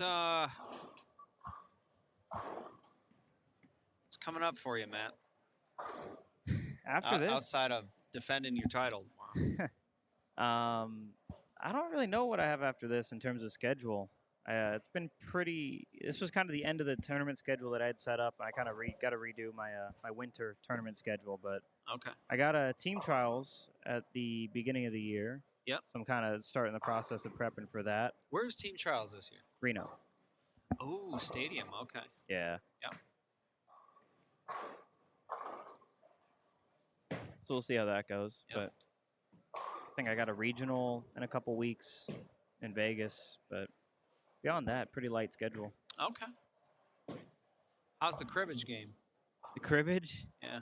Are you in that clan that plays cribbage all the time? I'm not. Okay, But all right. it's funny. Whenever I see them playing, I say, "Okay, I'm gonna relearn how to play because I always forget the rules." Yep. Then after a game, I'm like, "All right, Kegel, let's go. $1 a point." Right. Yeah. Those guys are those. I mean, I've played quarter a point, and I'm like, okay, I can handle quarter a point because cribbage is a game. If you get, it's all about the cards you get. Right. You can be a good cribbage player and just get bad cards, and you can't do anything about it. Whoa. 4-6-10 conversion look on at 14. that, Calvin Hugger. I used to work at Brunswick Zone with Calvin Hugger back in Eden Prairie, Minnesota. Wow. How small of a world is that? I don't know. He's from out there. Yeah, he used to live in Burnsville, Minnesota. Yeah. Speaking of Minnesota, do you know my boy Kyler Adams? Yeah, Minnesota. So he came up to me and he's like, "Hey, I want to introduce myself. I grew up 40." I'm from the southwest suburbs, and he's from the western suburbs, not too far from me. But he goes, we had to come to Phoenix, Arizona, to finally be in a bowling center together. Yeah. But yeah, it's kind of funny how that works out. yeah, it's crazy.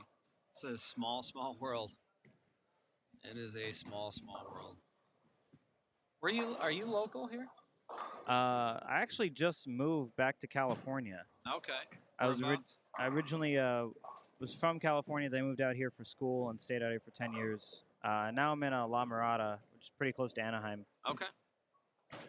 I tell people when 4th of July fireworks going off, I could see Knott's Berry Farm and Disneyland fireworks from the backyard. Wow, that's pretty So cool. it's pretty close. Yeah. Decent area. Yeah, absolutely. But the bowling scene out there is huge. Really? I mean, compared to Phoenix, it's growing. It's one of the fastest growing ones, I think. Yep. But there's just the amount of, it's like the open bowler level where it's like you get open bowlers and your boleros and their, the house ball house shoes. These guys own bowling balls. They have their own shoes, and it's all the open bowlers. It's kind of interesting, yeah. Wow. Oh, that's good to hear, man. Yeah, I enjoy it. That's good to hear.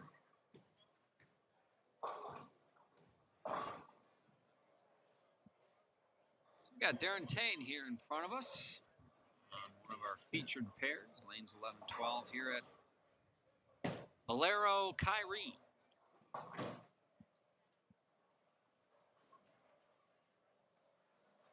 How much money did you make in the sweepers last 2 nights? Good amount. I got 3 seconds for about 13 total, and then a little bit in the sides. So probably plus 1,000, 1,100, something like that. It's pretty healthy for for 6 games. Yeah, no kidding. Right? 2 game sets. Yeah, yesterday net after everything. I mean, it was still. If you count the fact that it's minimum 500 for the cut too, I mean, it was a rather profitable day yesterday. Oh, absolutely. Kind of was low key too because the scores were, I averaged 210. Yeah. So it didn't Sneaky. feel like I did that much, Yep. but you look up and you're like, oh yeah, got paid. I watched a couple of your games. You grinded pretty hard, man. So I'm not going to say you didn't earn that money. Oh, I appreciate Because that. Yeah. there's a couple of games, there was a lot of grinding in that in some of those games. Yeah, and I think on something like this, when you're crossing pairs in a really hard house, I mean, this house is basically 4 centers in one. And you're following guys that they might not be playing them the best way, or they play them however they're playing them.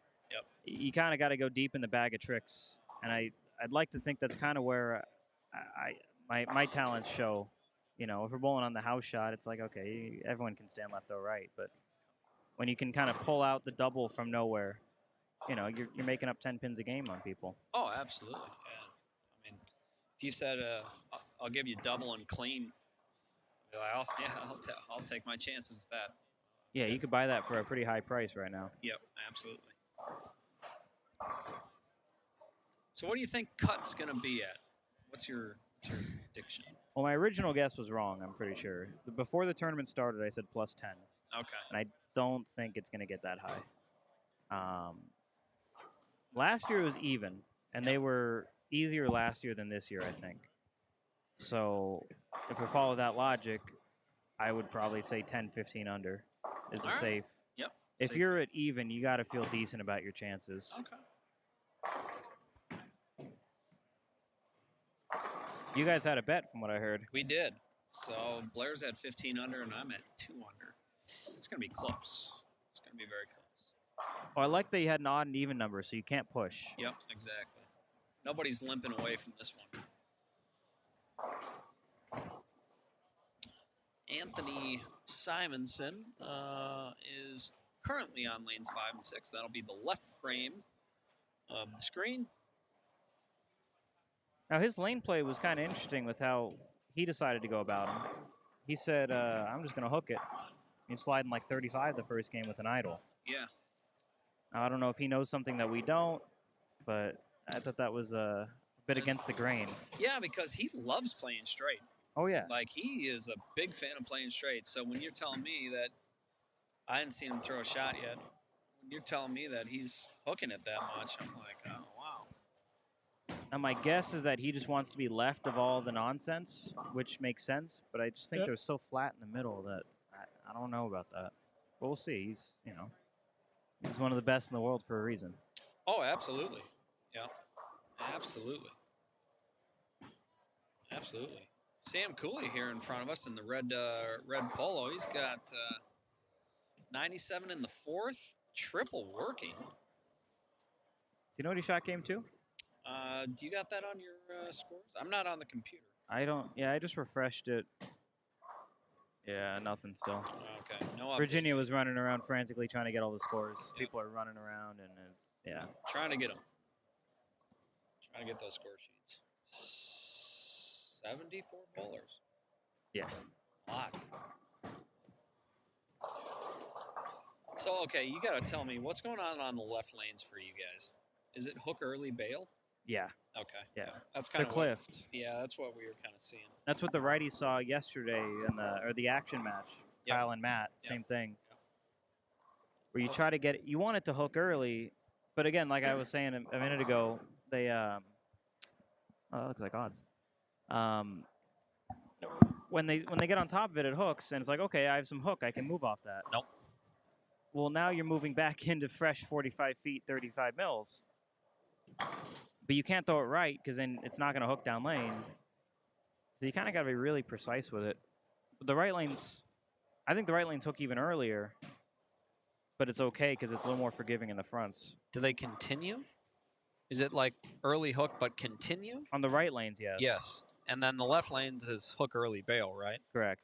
So on the left lane, okay, so me and Timmy were talking about this. We were trying to figure out like what our advice would be. And my instinct said would be like a left. And then A parallel off of it? yeah, and then, slower speed and, something different with the hand maybe. Yeah, I agree with that. With more grip pressure and or less speed. Yeah. It's kind of like I have a little trick. I call it the Spider-Man. I just trying to get it right in the lane as soon as possible. Like shoot the web, right? Yeah, you're shooting Yep. the web right Yep. into the ground there. Yep. And that helps on the left lanes because you got to get it started in the oil, and then if you get it early right, it'll still pick up because you hit it so much. Yep. So it looks like on Sam's, it just got a little long on him in the fronts, and he got it. It almost looked like he got it left, or maybe in between. Yep. And it bails for a bucket. Which is not an easy spare on. No. I shot a 2.8. It felt like I made a big 4. Yeah, I think getting the ball into a sleeper is incredibly difficult. Like 3.6910 for you guys, brutal. I feel like that's just a brutal spare because the outsides want to hang so much. Yeah, you have to kind of like get it to hook early and stop, but then still hit the 3.6 with enough angle. It's, not recommendable to shoot. No. Try not leaving it. Yeah. All right, here's Simon on the left side. Yeah, he's He's in way there. in there. Yep. He is in there. Got the it's got the scuba equipment out there. He's deep. So if I had to guess, his game plan is I'm going to keep it in play. I'm going to avoid all the nonsense. Yep. And I'm just going to make better shots than everyone. Go 10 over and enjoy my Saturday night. Yeah, I think that's a pretty solid plan. Like, and keep the ship mainly afloat. Like, don't rock the boat too much. Yeah. 180, 210, 210, 210, 190, 2020. Like just something kind of routine. Yeah, he's done that before, like at the Cactus tournament last year at the Ong, did the same kind of thing where it's like, okay, I'm just going to keep it in play. I'm just going to make excellent shots, and if I hit a pair that's good, we'll shoot 230. But considering the amount of brackets he's in, I'm kind of surprised by that strategy too. Yeah, I know Simon likes to fire, but you know what? did. With so many people and the scores being so low, I can see, I can see 190, 190, 190 winning money. To be honest with you, They definitely can. Looking at the scores here, I mean, there's only out of the guys that played, there's 7 200s, 8 200s. yeah, oh yeah, absolutely. So I mean, a healthy 190, and that's pretty good.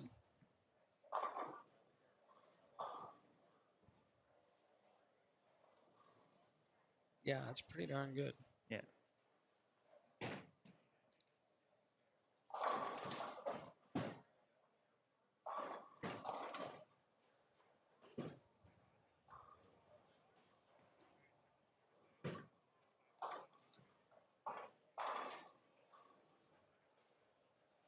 We got a couple 4-bagger alerts over here. What do we got, Matt? We got Zach Schroeder on 7. Yep. A little bit of loft. I like what he's doing there. I'm a fan of the loft. Getting it over the fronts. The fronts are so brutal here. I think if you get the ball into the lane early, depending on where you're getting it into the lane early, you make it a tough go. You can make it a tough go. You got to get, if you're going to do the early hook thing, it's got to be from out, right? Yeah, or a little further out. You got to do it from out to where you're not hitting the early track, or you got to be left of the track at like probably in the 15+ range. Yeah.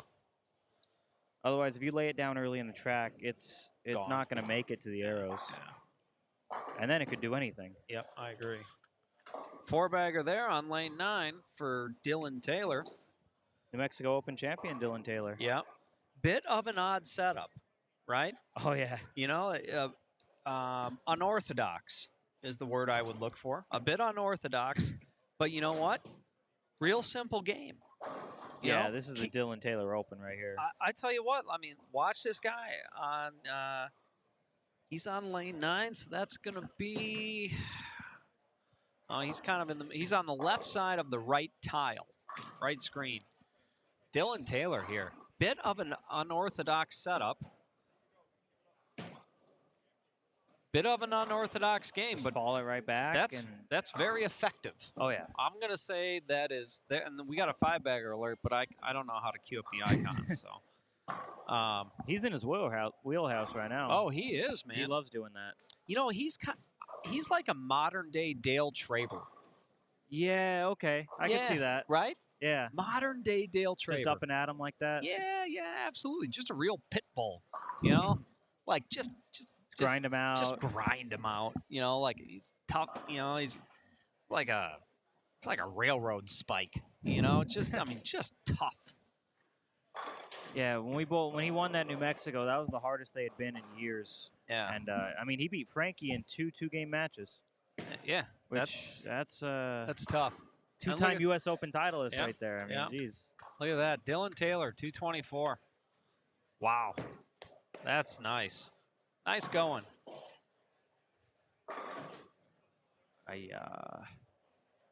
9-pin ending the string over there on 8.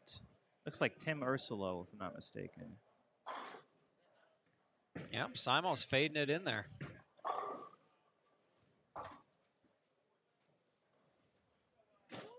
Yeah, that looks like the ideal game for him. Double, spare, strike. Might catch another double. Yeah. Take my 2-1. Take my pop maybe pop 220 here. It's a very 160 proof strategy. Though. He's never going to shoot 160. I agree. Oh boy, that ball just never hooked, and that's in the 10th. Strike working for Sam. Yeah, like that one got long right. Yeah. Somehow. Did you see him make the 710 the other day? I believe that he did. I didn't see it though. Yeah, when did he do did. it? It was the best because he left it in the 10th, threw his glasses at the back wall. Okay. And then made it. 8 spare Haas. Yeah. Yeah, I thought that was cool. I mean, you know, I don't condone throwing things, of course, but I mean, Sure. I thought he threw his glasses. He threw his glasses. A risky thing to throw. Yeah, yeah. Nice spare. Yes, sir. Yes, sir. Look at that. I like the move to resin to hook the lane to make the spare. Yep, that's good. That's professional stuff right there. That's Sam. I Yeah. think that's Sam. You know, that's another guy. I'm going to say eclectic. He's very eclectic. Sam's an interesting fella. Yeah, very eclectic. We stayed together for about a year on tour my first year out. Yeah. And he, you know, a quiet guy, but he's got personality once you actually start talking to him. Yep. But you would think he's pretty quiet otherwise. Yeah. I took some money off of him in cribbage yesterday. Oh, okay. Yeah, he hasn't said much to me since, but he doesn't say much to me anyways, so I don't know if he's mad about it or not. Don't play him and hold him. He's actually good at poker. Oh, is he? Yeah. Stick to cribbage. Yeah. Okay. All right. All right. Either way, 232 for Sam Yeah, Cooley. nice game. That's a very nice game. I mean, Yeah, that whole pair very, just very went nice 50 game. over. Yeah.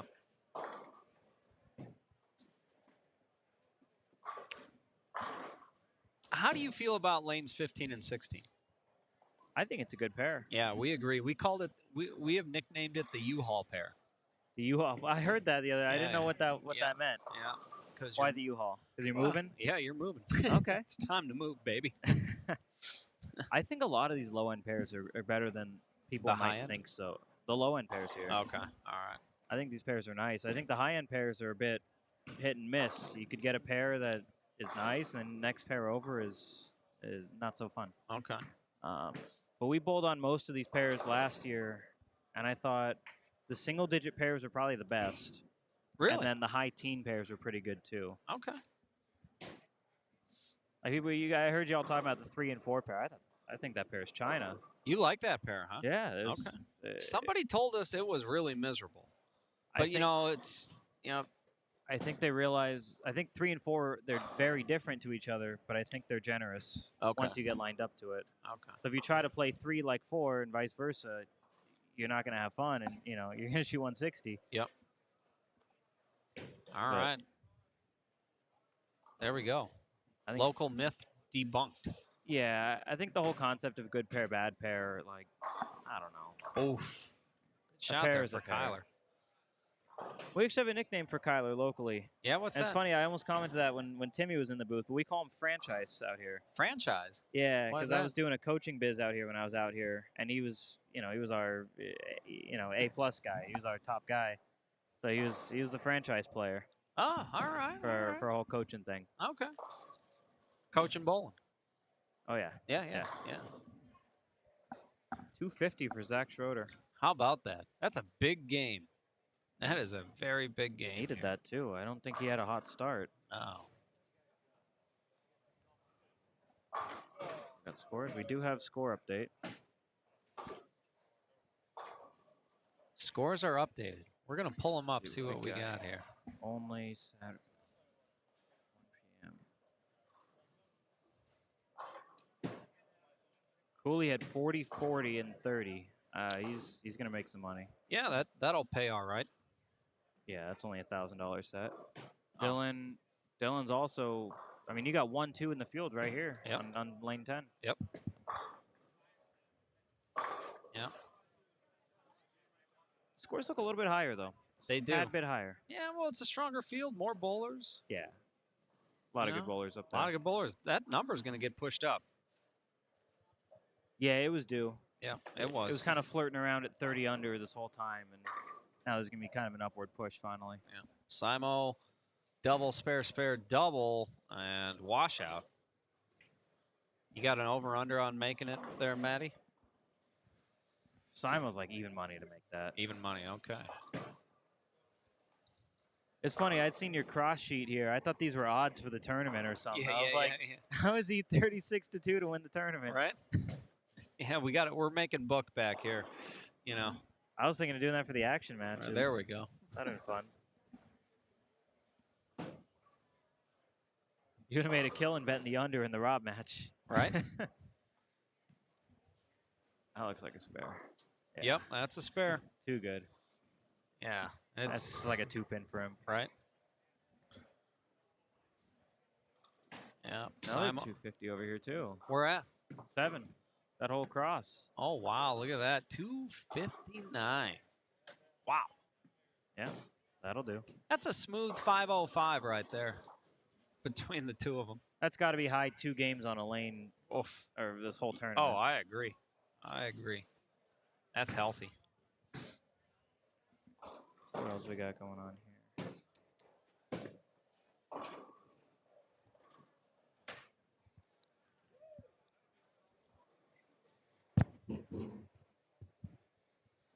What's up, Blair?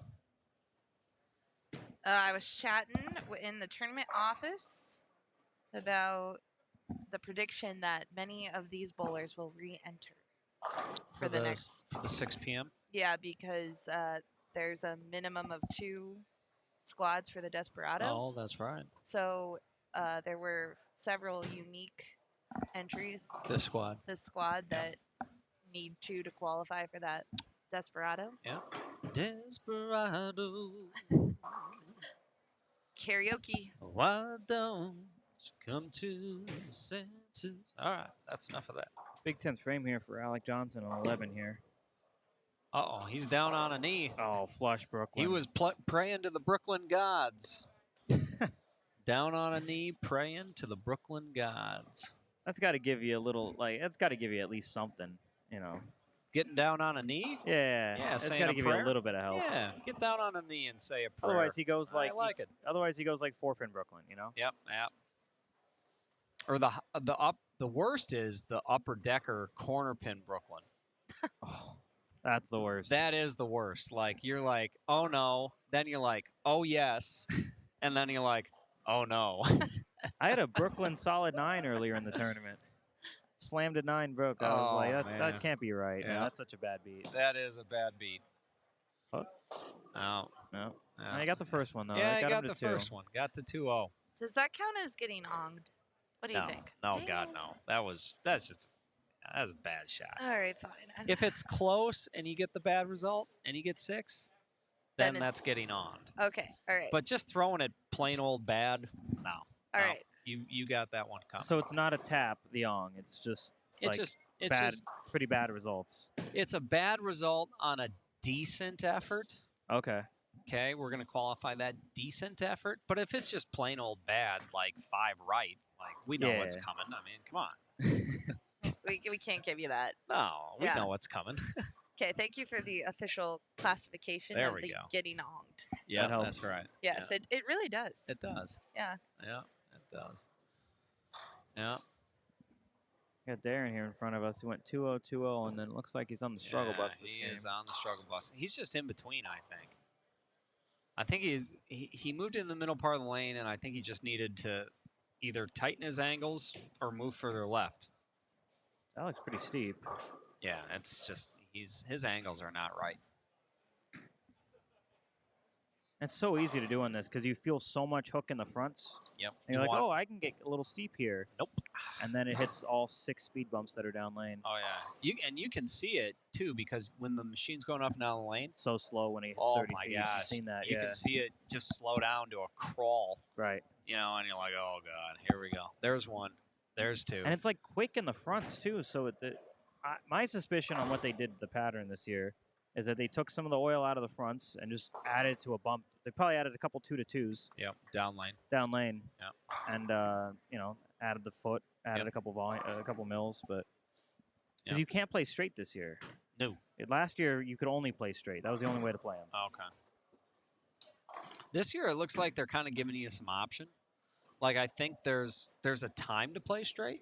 Yeah. Like I think you can play straight like pretty early. Yeah. I think you're okay there. 10 can't be beat up because Yeah. you need that to shim at like 40 feet. I agree. So like I think the straight game's in for like, 2 games. And then I think depending on how many pairs, how many people are on the pair and what they're also doing, you know, I think it's there for about 2 games, and then I think it's time to get yourself into the middle part of the lane. Yeah, that seems like the safest option. You know, and safe is good right now because the scores are so low. Right. You know, so you can be conservative. So I mean, okay, let's say you move in prematurely, right? And you grind out, I don't know, 192. Well, yeah, Not the okay. worst. It's not the worst because you could have said, okay, well, if I'd stayed out, maybe I hit him again for like 210. Okay, so it's an 18-pin swing. And you know what? You're already in the middle part of the lane, and now it's coming to you. Right. And so then you catch it on the backside. So, Carol, we're going into game 4. We just got done with game 3. We are heading into game 4 here. Halfway there. Halfway there for the day, I guess. Halfway home for the 1 p.m. squad. Are we going to keep the Matt and Matt show going? Can you hang out still? Yeah. Good. I'm Cool. good. Perfect. Yeah. My boy just shot 230, so I don't have to be over there right now. Okay, So we're perfect. good. We're good. Another game. Yeah, that's fine. Yeah, we can stick around, keep it going. See who we've got. What ball Simo's- is that? Darren's got. That's an overseas ball. It's called the Hustler. The Hustler? That's Yeah. sick. They're made in, so obviously we make them in Right. Utah, but that is a ball sold exclusively for the Korean market, for Jinsun. Jinsun Trading, our good friends, Mr. J.P. Jong and all his great staff. Shout out to Boltopia. Boltopia. Yeah, I saw the opening of that. brand That new looks setup. sick. Beautiful. Beautiful. I was in there in February, last February, when they were still obviously working on it quite a bit. But unbelievable. Unbelievable facility. So who we got in front of us here? I'm Got a not sure little- who's coming, but we're watching 5 and 6 finish up. Oh, okay. I've got that frame. We got a possible 230 for Simo. He got the first hit, so that gets him into the 220s. This one gets him into the 230s, barring good count. I mean, that's how good that cat is, too. It looked like he had no ball reaction. Now he just needs a strike for 230. Right? That's scary. Yeah, I mean, it's just easy for him. Yeah. You know, it's just easy for him. Yeah, don't let him get lined up. I like, like you said, you know, he's playing a bit conservatively here, and I think we're getting a ball change. He just It pulled does look out like a ball a change. no rules Rules pearl pearl. out Yeah. of his bag. Yeah. So he was throwing an idle. He's in a mood to throw the oldies today, I guess. Yeah. So he was throwing an idle, gets the first one, and here comes a no rules pearl.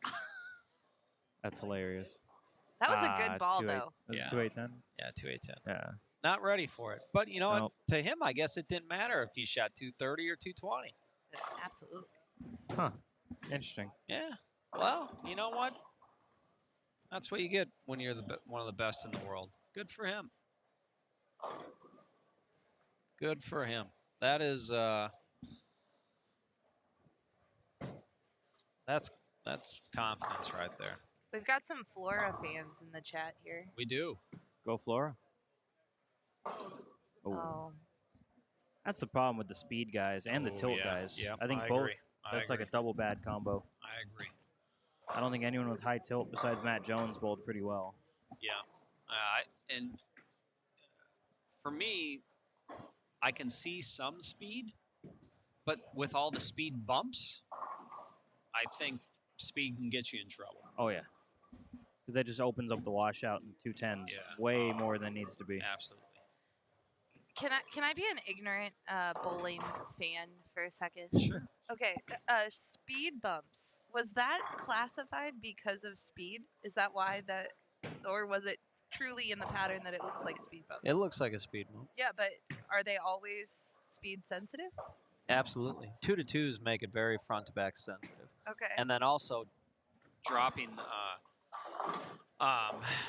having the reverse brush exactly at the end of the pattern drops a bunch of more oil on the end of the pattern, so there's less front to back taper.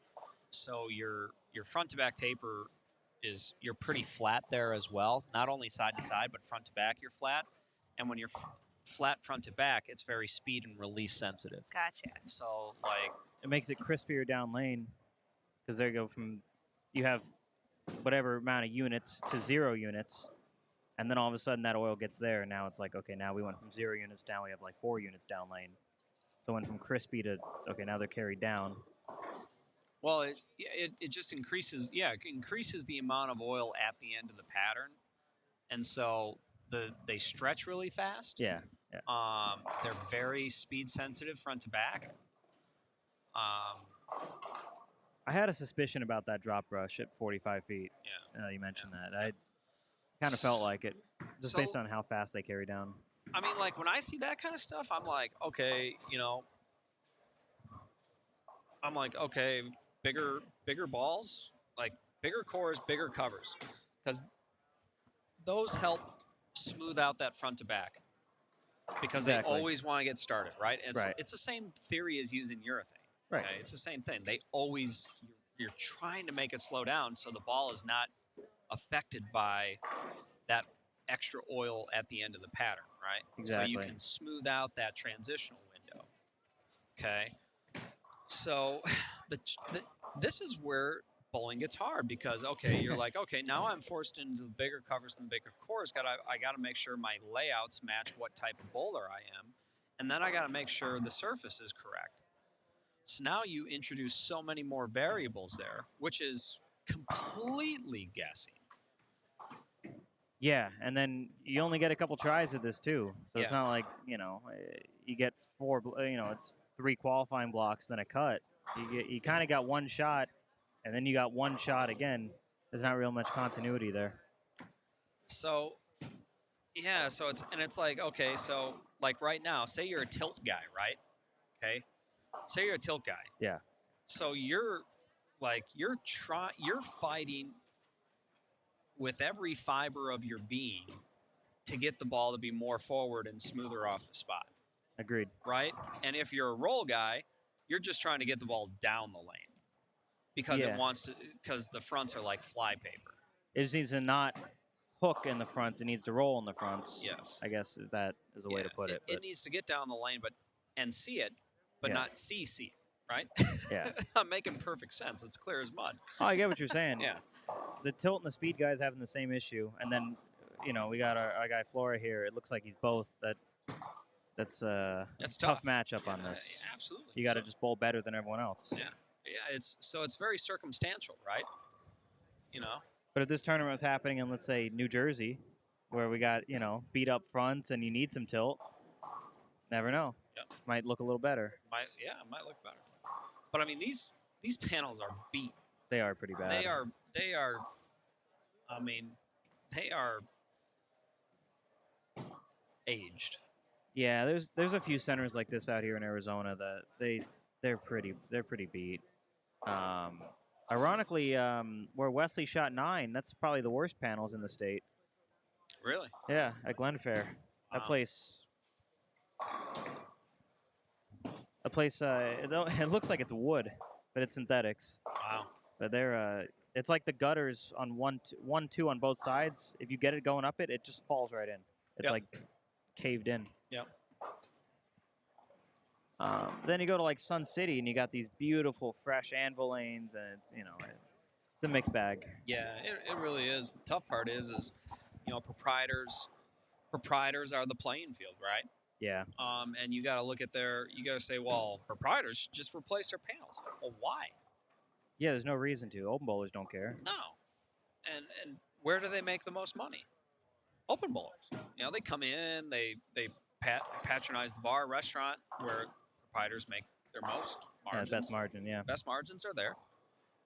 They don't care what lane condition is out there. They don't demand that there's a fresh house shot out. They rent shoes. They spend money in the arcade. Yeah. And then they're happy and they leave and they don't complain. They don't complain. I was on lane 16 and the rack was bad, or I kept having to re-rack it. I kept, there was a broken pin in lane 10. I could hear it, and and there's the mechanic changed the shot. They felt extra oily tonight,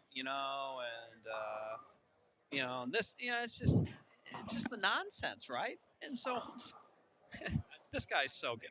I know, Have man. you seen that one? We watched the other one. Simonson just came over here. He makes these washouts like it's like making a 9-pin. Yeah, something. he's easy spare. Yeah, it's a routine spare. That's like a 30% shot for even like the tour guys. Dude, those are hard. Did you guys go over Game 3 scores? Let's do that. Are they up? Yeah. Let's do Oh that. wow, that was quick. It was quick. Well, some half are up. It's not Oh okay. all in, but Okay. Sam Cooley is 42, 30. He's bowling league. Yeah. he is putting on a clinic. Yeah. Well, actually, it depends on how you look at it. In league, if you shoot 720, I don't know. Where I come from, 720 is like, boy, I had a rough night. 720. Woofed. That's fair, actually. You know? That's a good point, Matt. Okay, I'm just Yeah, saying. you're not so wrong. He's not bowling league, but it's It's pretty good. it's a good, it's a very good, very good effort. set out here. Good very effort. Very good set out here. D-Ron, current USBC Masters champ. Yeah. He's plus a little bit. Yep. Good start. Good start. Yeah. Yeah. Anyway. Simo, 180, 180, 2-1. How do you feel about the bracket action on that there, Matt? I'm not the biggest. Looking at I got a little sneak peek at the results. I don't love it for him. The brackets? Yeah. Oh, we got the brackets on tournamentbowl.com Oh, too. yeah, I Yes, forgot about we that. can look at the degenerate gambling going on. You got, Here we go. Here we go. Yeah, baby. Here we go. That wasn't the best set for our boy. No. 51 boards. Ouch. 51 brackets. So many. How about Cortez Schenk? He's in 71. Yeah, he bowled Sam in every final. Oh, boy, he did? Yeah, everyone. So did Ouch. Darren. Oh, wait, so do I click on this? You and click on their see- name, it shows you their finals. How many finals are in? Yeah. Oh, wait, so So if that's like the less efficient way to do it. Okay. If you click on, if you Click just on click on their Sam. name. Yeah. Yep. Yeah, there you go. Oh, I see. Okay. Cooley's in 100 brackets. Yeah. Okay, so I don't feel too bad about taking a couple hundred off of him in cribbage. That guy, that didn't hurt him too bad. Yeah, Man, he just made 1250 in 3 games. if you Yep. are sitting at home bored on a Saturday afternoon, go ahead. See the degenerates at work here at the Agent Ong Open. Oh yeah. I'm just kidding. I'm Come totally kidding. watch the degenerate gamblers. They're playing That's- today. That's great. That's really good. But we all are degenerates. No, I we say are. that We're as a bowling degenerate. degenerate. Like That's if facts. you're I'm a a- bowler, yeah, you're a degenerate. I'm a degenerate. I'm sorry. Yeah. Like, I'm a complete, and I self-admitted too. I'm just a complete bowling, gambling degenerate. Like if I could throw, if I could bet on, like what color T-shirt the Yeah. next person who comes through the door is is wearing, you're the guy. I would. Like Yeah, you're we would- betting on who, what color shoe they come out with on the Super Bowl day, or yeah, what just the random ones. just- Like, hey, the guy on 10. I bet he wraps a 10 here. Oh yeah, give me 5 Oh my bucks God, he on almost that, dog. did. He see, did. and that's like what happens in the Midwest He and the snapped East it out. Coast when like the pot games are happening, or action matches that we've been calling them. Yeah. There was no like back gambling. Like no one was. It was very throwing proper, and the That guys you were know giving of. high dollars. fives. Oh, maybe. Yeah, that's fair. But like, there's no dollars going down the table. Like, I bet that he picks this up. Like, I a bet he split or whatever. scratches his nose after he throws this next shot. Yeah. Or I bet, give me 10-1 on Sam Cooley throwing his glasses and then picking the 7-10. Right. You know? Some guy had a 10-1 on me 9-pinning in a title match in Cali. No way. They were all betting in the back, and they were betting on each shot. He Yep. said, I guess I found out afterward. He said, give me 10-1 on a solid 9. I'm off a strike. Need this hit. Solid 9. Everyone's back. Oh, Oh, no way. like you Oh, never seen a man. 9-pin before? Oh, Yeah. my God. Yeah, right. Yeah, but it was worth Then you- it was worth $100. Oh yeah, he probably. got paid. Yeah. Then you found out later. And Yeah. You're like, can I How's get that? a cut of that? Yeah, exactly. I want my 10%. Yeah. That's funny. Yep. Anthony. Still hooking it. Yeah. I look good. Yeah, Yeah, that that looked did. pretty good. What did he chop? 3.6. Yeah. Took it straight back. Oh, okay. Yeah. Those polyplast or the Paint clear the ones. lanes, pink balls. Yeah, they the- hook. Yeah, Yeah. they hook. Yeah, they got that core in them, man. They hook. Is it the little? It's not the little one, is it, or is it the actual core? Or, like they have the little ball ones that it's kind of the illusion that they're bigger. Is Yeah. it that one in it? Yeah, Yeah. Okay. Yeah. but those things hook. Yeah. They do. Like, I can't. That's what I can't throw that stuff. Hooks too much for me. Just hooks too much for me. I can't throw it. Always been a urethane at my spares kind of guy. I tried the plastic thing and I didn't like how straight it went. Yeah. I felt like I was gonna miss every 10 pin to the right. Yep. Yeah. I've always just been, you know what? So this is how ancient I am. Oh boy. Okay. I used to watch. So originally, Gary Dickinson, okay, man. for his Okay. spares, would use his ring finger and thumb only, leave his middle finger out. Okay. For his right hand side cross lane spares. Okay. Okay. So I was like, all right. Because one of my favorite things to do was to just find well, see, I'm dating myself again here, there was VHS tapes of old ABC telecasts, right? And so we'd be driving down to a bowling tournament. My poor parents, my mother, we had one of those little TV VCRs I'd put in the back seat, and I'd watch bowling on the way to the bowling tournament. My mom would have to sit and watch me bowl all day, and then drive back And you'd watch more bowling. 3-4 bowling. hours from God knows where in Iowa or Minnesota, and she'd have to listen to bowling the entire time. That poor woman has earned sainthood, okay?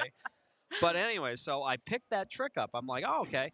So I noticed, I noticed it, but then what sold me on it was John Mazza did it, Okay. okay? And I watched John Mazza make the 710 as a 7-year-old, okay? And that, I was like, wow, that was so cool. He did it at Homestead, at Don Carter's place.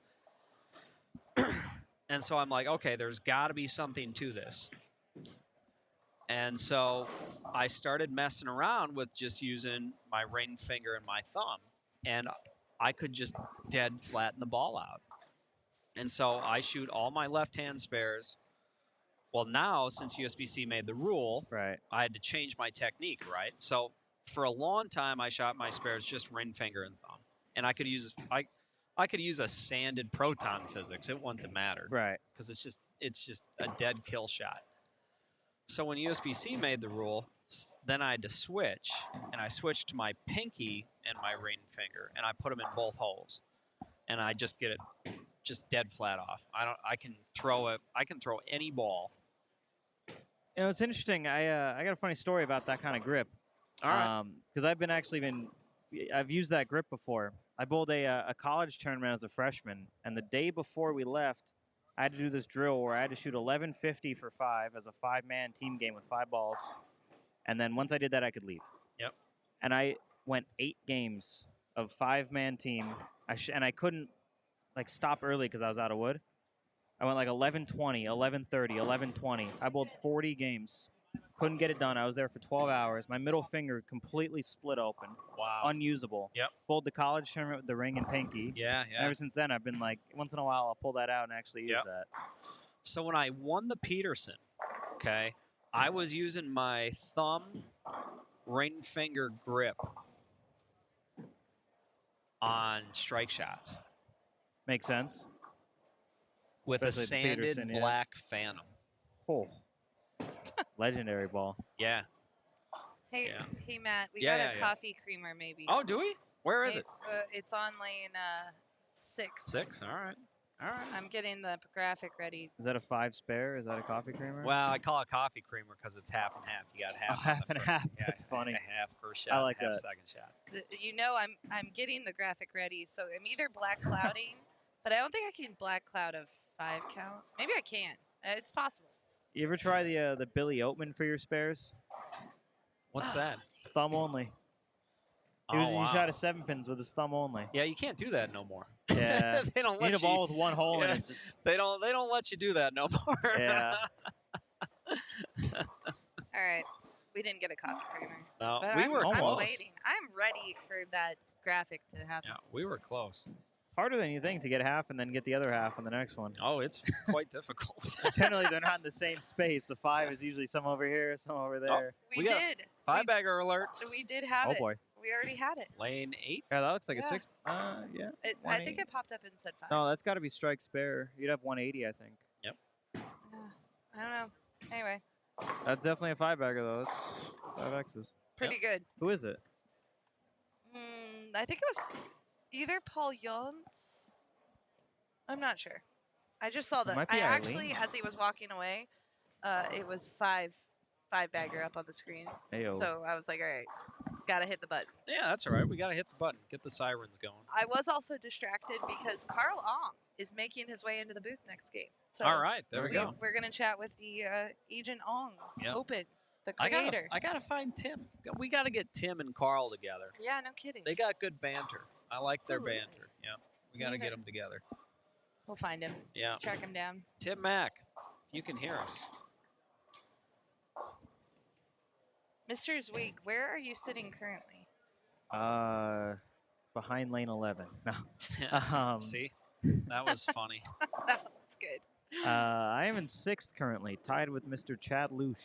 All right. Oh, old Uncle Fester. Yeah. That's what Steve Mackey always called him, Uncle Fester. Uncle Fester. And then But drop he said it pins with and- the accent. Drop which- pins tomorrow and anything can happen, right? That's right. Absolutely. Yeah, exactly. Yeah. So you just got to kind of get there. It's like the Masters. You just got to make the cut. Yep. And then Yeah. whatever happens, happens. Yep. It's a 4-game. I think it's 4 games again this year, right? Yeah. Yeah. 4 games. And then cut to what, 16 or 24 or something like I that? think it was 24. 24. Pretty That sure. makes sense. Yeah, I'll double check that. Yeah, 24. And then 24 bracket. Yeah. Okay. So that'll probably be about. It'll probably take 70, so it's like a 1-3 cut tomorrow, and yeah. You want to be in the top 8. You get a round. Well, maybe not. I don't know how you feel You get a about bye. buys, Yeah, but you get a bye. top 8 is a round 1 buy. I'll take Last a year I bye. qualified in the 1 seed and got through. Well, it's important though because you need to be a top seed coming in. Because then if you win 2 matches, you lead the tournament. You're top seed for the ladder, and you're guaranteed 5K. So seeding is super important Absolutely. because you can win all your matches. If you're 24 seed, you're in the first match. I figure the less games I have to bowl, the less games I have to lose.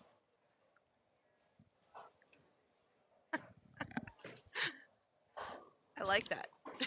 I mean, it sounds easy. Yeah, in an elimination tournament, the less games you bowl, the less chance you have to lose. Yeah.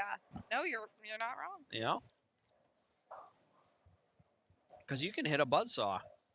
You know? Guy starts with the front 9. You're like, well, that was quick. Time to go. Especially on this pattern. Shoot. I think you'll see some higher scores in match play tomorrow. Yeah, I think so. I think you're going to get some guys that know how to break pairs down, and they'll make them pretty generous. It'll be like the Masters. Yeah, you know, exactly. where you see like guys, 780 to 760, and then you look over and the next pair is like 540 to 520, and you just came off shooting 760 and losing, and you're looking across the house and you're like, man, oh man, why did I have to? That happened to me one year. I bowled Nick Crummell in the first round of the Masters, and we both tied at 720, and I lost the roll off, and that was the second and third highest sets of the whole round. Yep. That's the worst. Yeah. Oh yeah. You look at all the other matches and you're like, I could have moved on in that one. Could have moved on in that one. Yeah, that one hurt. But, Yeah. Oh well. Beauty of bowling. Okay.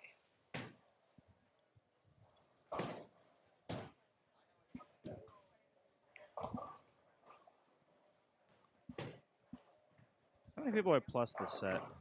This is game 4, 3.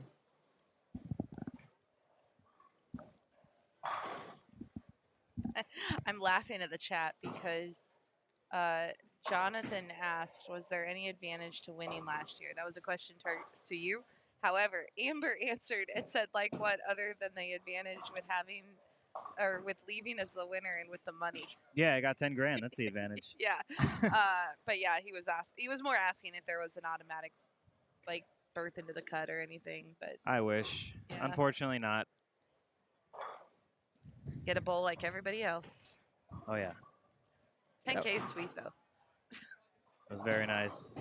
I enjoyed walking into the bank, depositing a check that said 10,000. That was fun. Yeah, that's cool. You don't get to do that every day. No, that's a good feeling. Did you get to tell the banker how you got it? Yeah. Like, yeah, it was a bowling tournament. Like, I didn't know you could win that in bowling. Yeah. Like, I didn't either. Hey, you've seen a couple 10,000 checks in your day, Yeah, I've had a few. payable from USBC. I actually never saw those, man. That was a 10-way chop. Really? Yep. Jeez. Yep. So take a, take a tenth of it. Well, hopefully someone bought you dinner. Nope. Yeah. Well, got a pat on the back. Actually, I didn't even get a pat on the back. What am I talking about? Man. That's all right. I'll tell you what. The 5 birds sitting in my office. The murder of eagles that I got. I'll gladly take over the money. Miss Lenara's here right in front of us. She is crushing it, folks. Just threw a triple. Yeah. It is tough. She's sneaky good. I mean, this is the kind of shot where she excels. You get to go right to left, right at him, and there you go. Where's she sitting?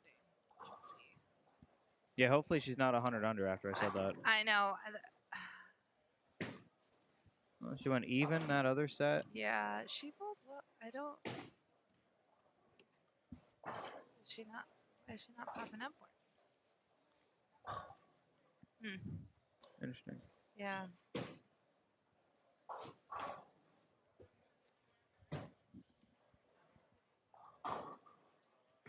All right. It looks like I am being summoned, though. All right, Maddie. Thanks for Pick hanging up out. really my Yep. help, but Good luck tomorrow. thank you. Good luck. Thank Yeah. y'all for having me. I Yep. appreciate it. No problem. Our pleasure.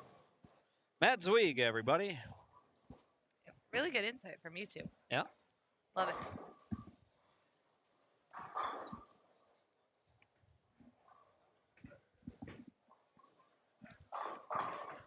We are getting down to the 10th frame of game numero Quattro. cuatro. Correct. Jonathan, you are correct. You do get an auto seed into the Masters, but this is, Not the Masters. yeah. But yeah, you do get that there. Yep. It's a nice little perk. Yeah. That's if you're seeded 64th if you do not make it. So that True. means you bowl the number 1 seed, which could be good or bad. Yeah. You know, I've seen number 1 seeds lose before. Yeah, that gets in. Number 1 gets in your head sometimes. I think. Yeah. I mean, because the guy who's 64th, he's just happy to be there, Right. right? The guy who led the tournament, he's like, well, I should do good this tournament. You know, Right. I've led it. Right. And they're usually different every day, as you know. Like, Oh, yeah, it's absolutely. any day you come out to a tournament. Yeah. Yep.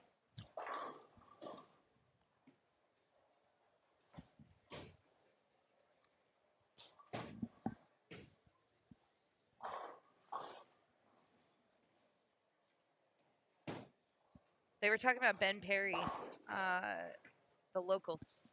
Yeah. They said he hasn't been bowling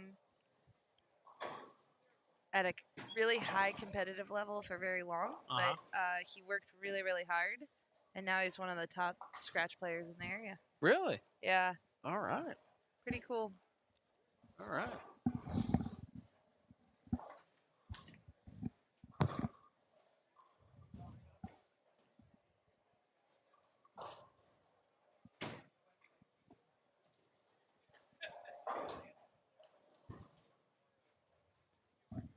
We're going to take a short break. When we do get to the 10th frame, although Anthony's pair is a couple frames behind. Kind of mistimed this block. Well, some people had 6, Oh, I see. which is why. Gotcha. And then I'm looking at 5 and 6. They got 4. Okay. So That is why yeah, we're having some yeah, pairs. we got some. Yeah. So it looks like I'm looking across now, and all the letter E bowlers are skipped. So we got a lot of 2s. Gotcha. Gotcha. That's how it happens. Never mind.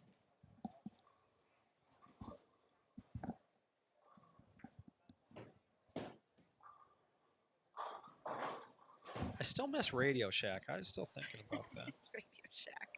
I like Radio Shack. They Oh. always had cool stuff, but I think the ultimate electronics store was Sharper Image because Yeah. that was just so much stuff you didn't know you needed. Yeah. Yeah. I remember from Radio Shack something that I do think is making a comeback What's with that? the kids. Yeah. What's that? The RC cars. Really? RC cars are coming back? Well, at least in Utah, in my neighborhood, the kids are out there with these giant monster trucks, Yeah. and we live in a very quiet condo area, Yeah. and there's a lot of cul-de-sacs, Yep. and they drive these cars all over the streets. Do you go out with curlers in your hair and in your robe and yell at them? No, however, the dogs, Waving a rolling pin? the dogs in our neighborhood do not like these. That is the issue. It is not me. I wanted to see that. Come on, Blair. I want to see you the angry with old lady with the curlers. Yeah, You know. no natural curly hair, folks. No curlers in this hair. Yeah. Oh yeah, the only reason I know this is because the dogs, man, dogs do not like RC cars. Some dogs, I should say. Others do. There is Anthony. Struggle bus this game. Anthony is.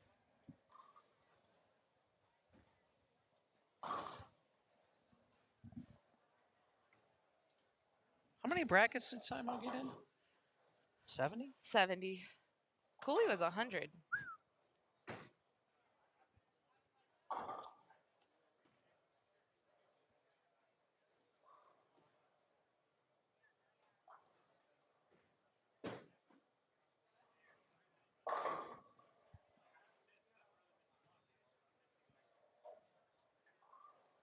Every time Anthony gets up to shoot a spare, in my head, I'm going, how is he going to do this? Yep. Because he has so many different ways. He can to- back it up. Oh, yeah. It's like, you just never know. Yeah. I mean, I guess you have a clue when he picks up a certain bowling ball, but even then. Yeah. He is a man of many shots. He's got tricks. Oh, I mean, I think he throws it better left-handed than I do. Or I should say, wait, he backs it up Yeah. better than I throw it left-handed. You don't know that. He might throw it left-handed, too. He might be working on that next. Maybe, I don't know. I mean, but Like- I mean, It's incredible. He really is. pretty amazing. Pretty darn amazing. If you're in the area and want to come check him out, come on out. Yeah. Hang out with us at Bolero Kyrene. Yep.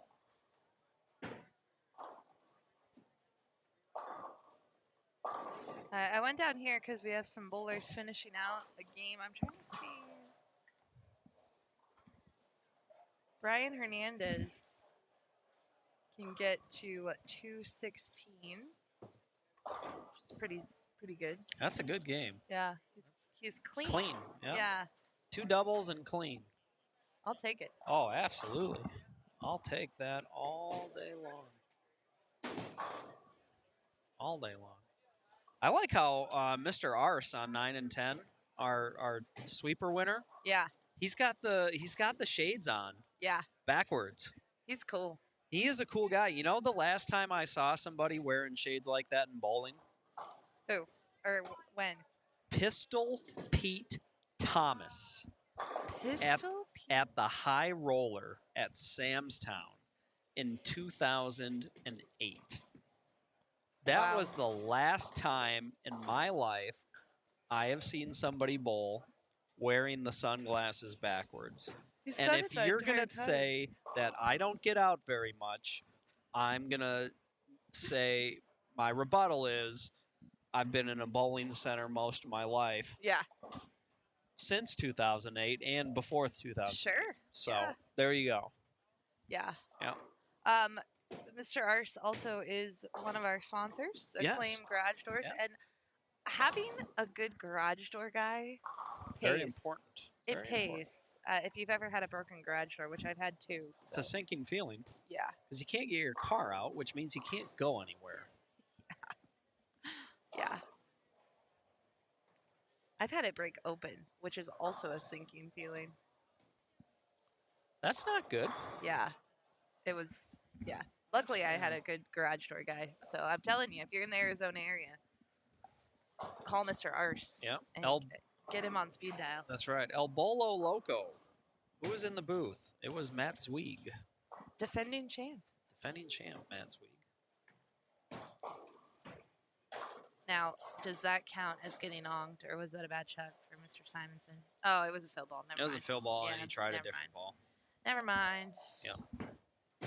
I only saw the result. I didn't actually see it off his hand. So I'm gonna guess Anthony's gonna bowl next squad. What do you think? Yeah, I kind of penciled him in for that. But you know what? He could just, last 2 games he could shoot 500. Good point. Actually, You know? it's not over. I could definitely see that. Like, I imagine myself walking to the restroom on the high end in about, I don't know, about hour and 15 minutes. Yeah. And I look over to my left and I see him finishing off at 245. Yeah. After he had shot in 256. Yeah. And I go, and then I go about the rest of my business. Yeah. But I can see that happening. Yeah. Yep, I can see that happening. I don't disagree. It's weirder things have happened. Weirder things have happened, indeed. Indeed.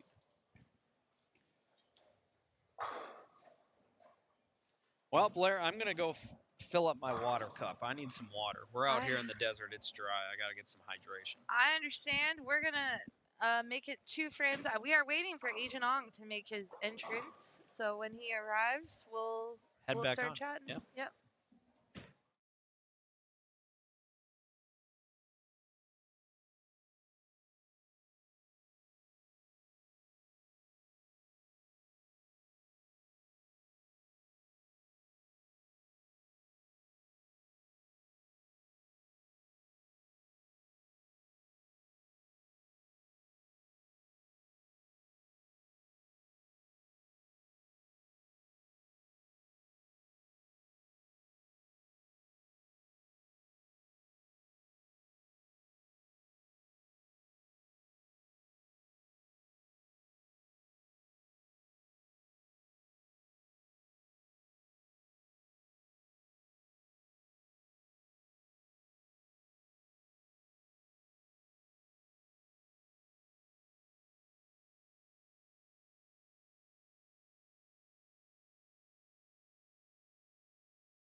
All right.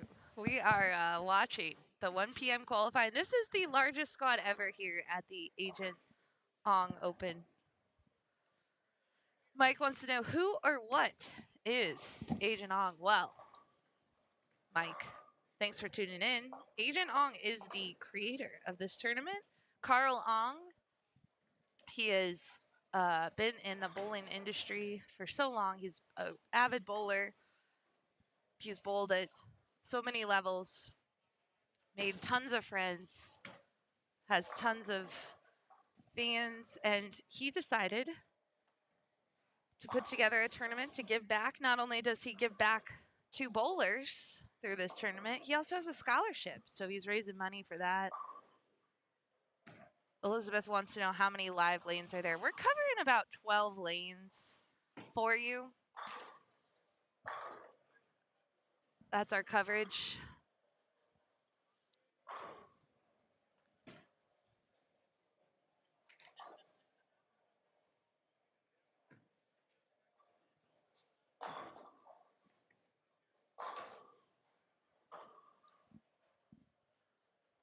We are in the 5th game of this qualifying squad.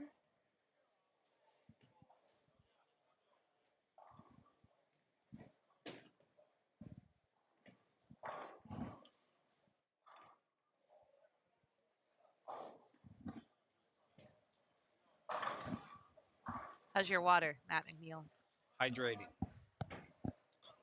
You need it in the desert. Yeah, gotta drink double what you'd normally drink. Yeah, I've been drinking a lot of water, and I don't normally drink a lot of water, so. When I was down in Costa Rica, I was drinking 5 liters a day. That's a lot of water. Yeah, it's good for you. Yeah, keep you hydrated. That's right. Very important. Drink your water. Yeah, true story.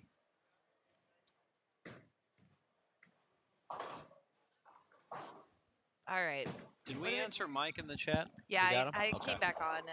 We had like 3 questions in a row. They, Oh, they wow, were on okay. a roll. How I'm many like, live all right. lanes are there? Yeah, 30. got that. 36. Yeah. Oh, I don't know if she meant live or live. I just said we were live streaming 12, but we do have 36 live lanes. Yes. Yes, we do. So I'm not sure which one she was asking. Yep. So now you've gotten both. All right, here we go. Got all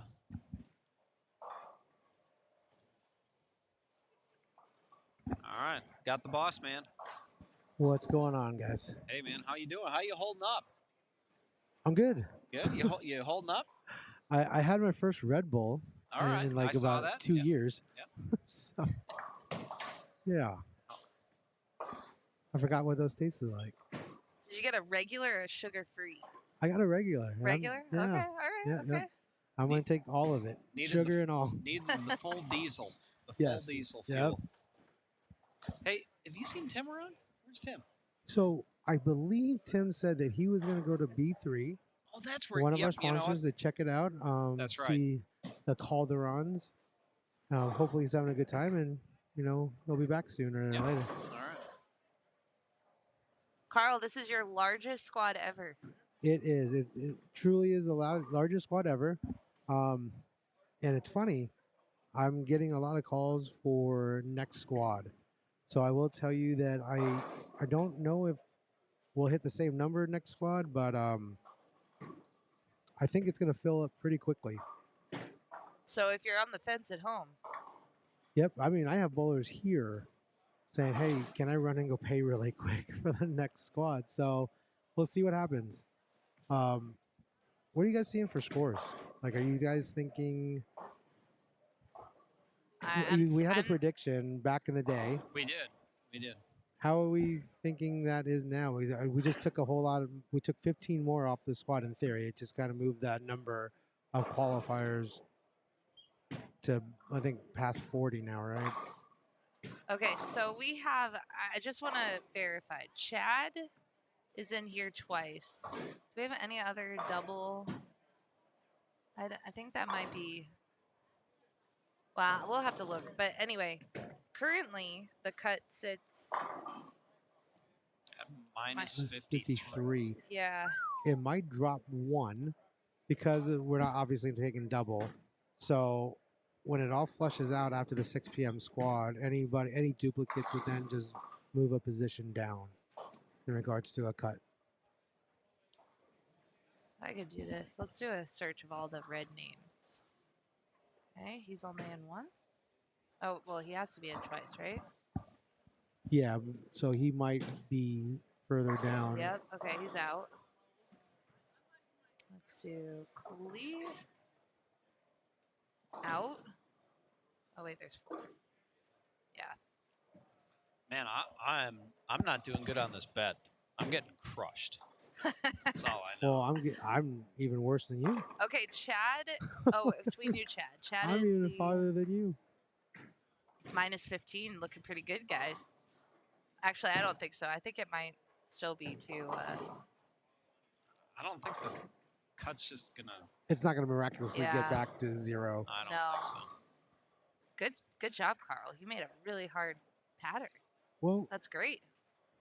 I don't, like I said, it's one of those things that you can't predict because I had no ability to test it to the point where I can take into account transition.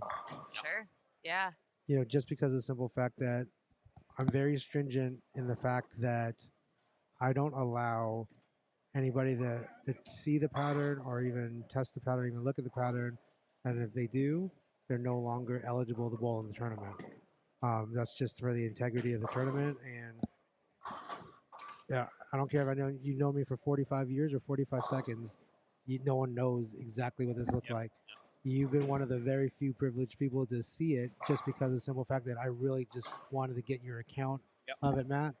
And also to give you a little behind the scenes of maybe the reason why the scores are the way they are. Oh, Would you have predicted the scores to be this way? Even though I know you said -2, but did you think the play was going to end up being this way? No, I didn't. And I didn't think they would because we did it on the first squad, right? And we had, I think, Four frames in. 4 frames. Yeah, 4 there was frames not in. Yeah. deep enough to tell you anything. Yeah. So, and that's why we did it. Then. Right. Okay. So, we had just as much chance of, I don't know, it being okay as it being completely wrong. But I thought in the back of my mind, I'm thinking, okay, first squad, the sample size is small. People are struggling a lot, but we got so many good bowlers coming in. Right. They'll find a way to shoot +10, +20. No, I was wrong. I mean, we had a lot more about finding a way to shoot +10, shoot +20. Right. I wasn't wrong about all the good bowlers coming in. I was wrong about them finding a way to shoot +10 or +20. Right. No. And if you look at the roster of this squad, it's pretty stout. Yeah. Oh yeah. I mean, right in front of us, we have D-Ron Booker, current Masters champion.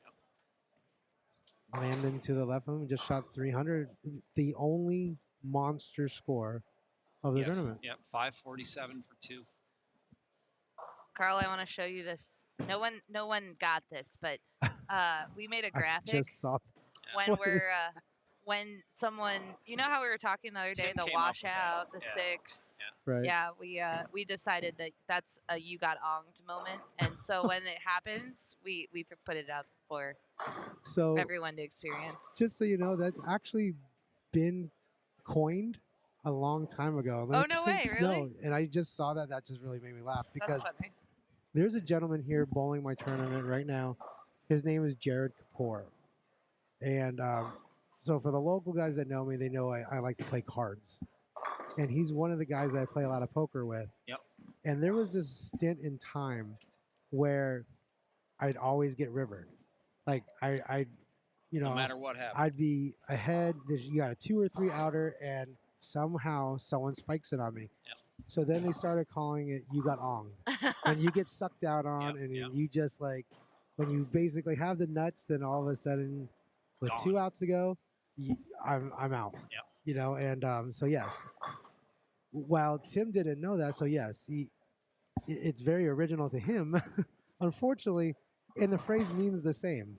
Yep. Basically, the way you guys have used it today, Yep. and the way it's been used on me for years now. Yep. Same thing. Unfortunately, it's the same meaning, just in a different context. Same. So, Yeah. and Mike Hammond in the chat says, "Who or what is Agent Ong?" Yeah, we answered that, but That's funny. yeah, we said Agent Ong is coming, and he's like, who? So we said he's the man, So how do you feel? Year 2, how are you? You know, we're more than halfway through. We have the one event, squad to go, right? One squad to go. and a Yep. Desperado. That's it. I mean, Yeah. the monster heavy lifting, for the most part, I believe is on. We're on the tail end of it at this point. I mean, we have a long day of match play tomorrow That's and the finals, exciting day but it is the culmination of all the work for sure. that all of us, including yourselves, have put in the last 4 days. It's humbling, is probably the best way to put it. Like I said, this was a vision that I just came up with, and here we are. You know, I don't know what else to say other than I appreciate everybody, including yourselves, that have come out here and supported the tournament and gave me a platform to showcase our local tournament, which is now a local tournament with a broader audience, Yep. you know, in regards to the talent that comes out here in bowls and the viewership that we have. I don't know, and a big thanks to Rotogrip and SBI in general for being a part of this tournament, and it's really appreciated by my family and I. It's a culmination of everybody that has, you know, helped out. So again, I mean, there's a lot of highs and lows in running this thing. I mean, there's always frustration points and everything, but overall, I'm blessed. Yep. I you know, I think I don't know what else to say other than that. Just very lucky and to have the support that I do, and hopefully it continues to grow. So, I mean, you're with guaranteeing everything. You know, you take a big risk. You put yourself out there financially to do something for the bowlers and the bowling community. That's not easy. That takes a lot of guts. It takes a lot of heart. It takes a lot of commitment. You know, especially it's one thing just to run the tournament, but it's another thing to guarantee the money and put your money where your mouth is. No, and I appreciate that. Yeah. I hope the people listening really, really understand that, because, I mean, it's not like $800, okay, that we're talking about here. Right. We're talking about a very healthy amount of money that you're guaranteeing no matter what happens, right? Yeah. And so, I mean, it's almost safe to say between sweepers, brackets, side pots, all the action on the side, 6-figure payout this year is possibly could shake out. And I don't know those numbers because we still have a squad to go and a Desperado. Yep. But I don't take into account the sweepers. Yep. You know, I don't take into account the brackets because in theory that's just side action. Yep. I don't want that to be considered a main event, but when you talk about true monies in and out, Yep.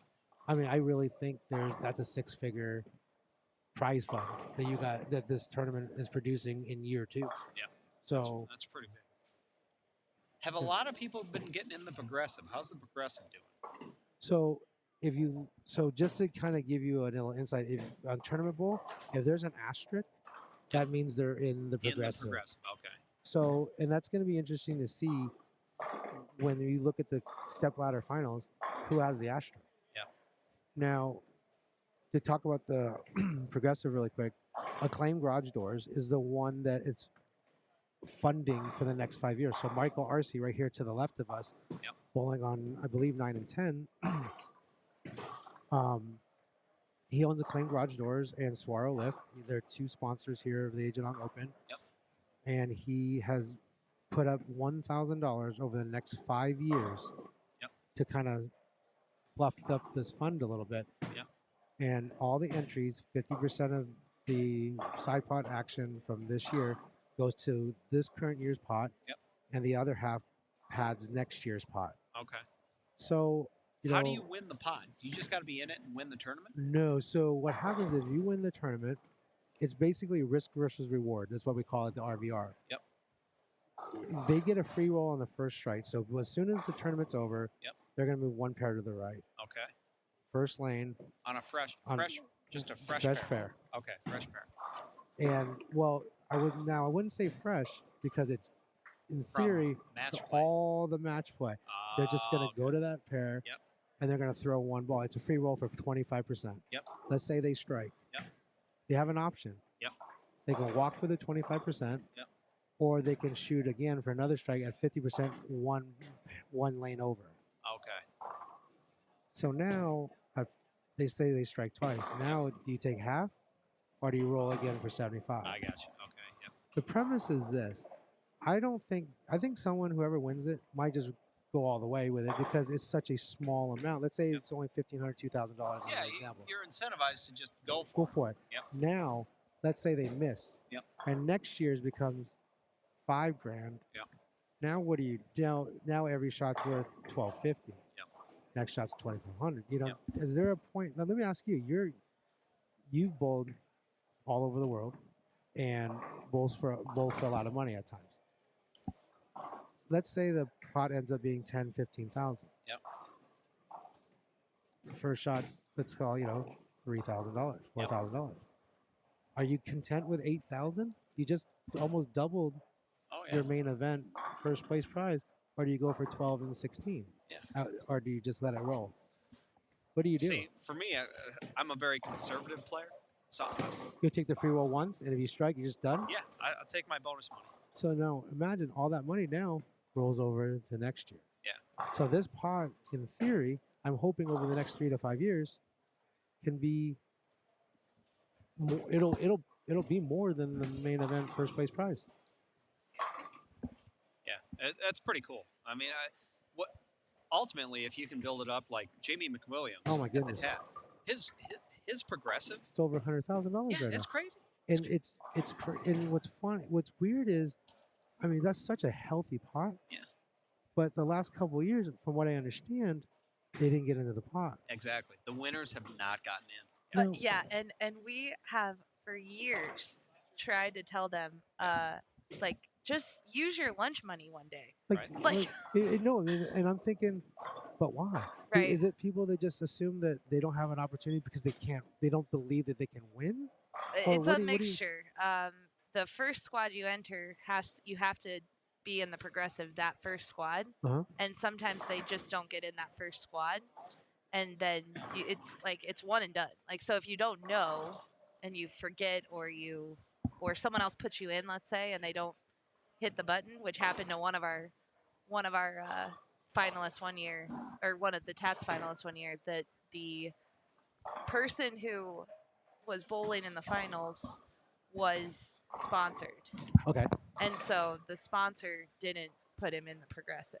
Oh, they missed it. Yeah, So it was a flub, not Yeah. so much a choice. yeah, This year's TAT winner in the summer was in the progressive. Right. yeah. And He he had missed. a chance. Yeah, he missed. yeah. And then they gave him another chance to throw. I don't know how many strikes it was. He threw the strikes, and then it ended up they gave him 5,000. Okay. So he got 5,000 extra dollars. So Tim just joined us right now. Yep. So I was explaining the RVI progressive pot. Yeah, sure. So just a quick recap. You win the tournament, first strike's worth 25%. It's risk versus reward, which the RVR stands for. And if you throw the first strike, you have a choice. Take the 25 or throw a second strike for 50%. 50% of first prize or 50% of the pot? Well, do we know what's the pot right now? So what It's I was growing, telling, right? yeah, it's growing. So basically, everybody that has an asterisk next to their name is in theory an entry. Okay. Yeah, so everyone at home is watching this too now. So on tournamentbowl.com, you can see lots of That's right. people have entered. Yeah, there's a lot of people that are in it. So what I was saying, Michael Arce in front of us, the owner of Acclaim Garage Doors and Saguaro Lift, which is two of our sponsors, he put up $1,000 over the next 5 years to pad this pot for us to start. Fantastic. So right now, before this tournament even started, it was worth $1,000, not including these entries. 50% of these entries go into this year's pot. 50% helps us pad 2025. Yeah, makes sense. So in theory, we haven't tabulated because everyone still has the opportunity to do this through the qualifying of the last squad tonight at 6, as well as Desperado. Yeah, there's a lot of asterisks in there, which is good. Right. That's what you want. This is what we want. You want to build the pot. Right. So now, let's say the pot's worth $3,000 this year. Every strike is 25%. You throw a strike, get 25. I'm risking it all. Are you? Now, I was just talking to Matt about this. At what point does this pot you have to debate? Because let's say the pot's worth 20 grand. Each shot is $5,000. Right. So after, let's say you strike twice, 10,000 matches first place prize already. Do you risk another strike for 15, or do you walk with 20 total? Tim was tripling in the action match the other night, so he's going all I'm in. all in. I'm sorry. He's all in. I'm pushing my chips to the middle of the No, table. I get it. Let's go. But Matt was on the exact 180 spectrum of what he just said. He's super conservative. He'll take the free roll for the first 25% because it's guaranteed you get a shot at 25 because you won the tournament. You know why I'm not conservative? Because you got one shot at life, right? What's the chances you're going to get back to that spot? That's probably the best answer I've ever heard. And I'd rather say I gave it a go than say, you know what? What if I should have done this? No way. I'm going after it.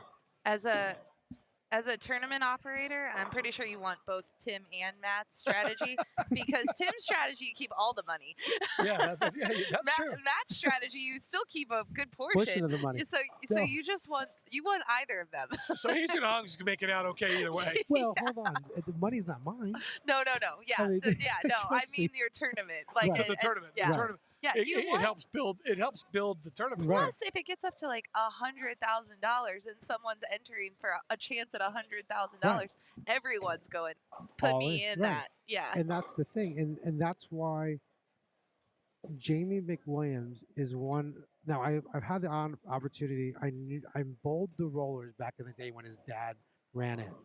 I never had an opportunity to meet Jamie until this year when I ran into you. Amazing. Right? That's amazing. And I can tell you what, good, bad, or indifferent, he runs such a well-oiled machine.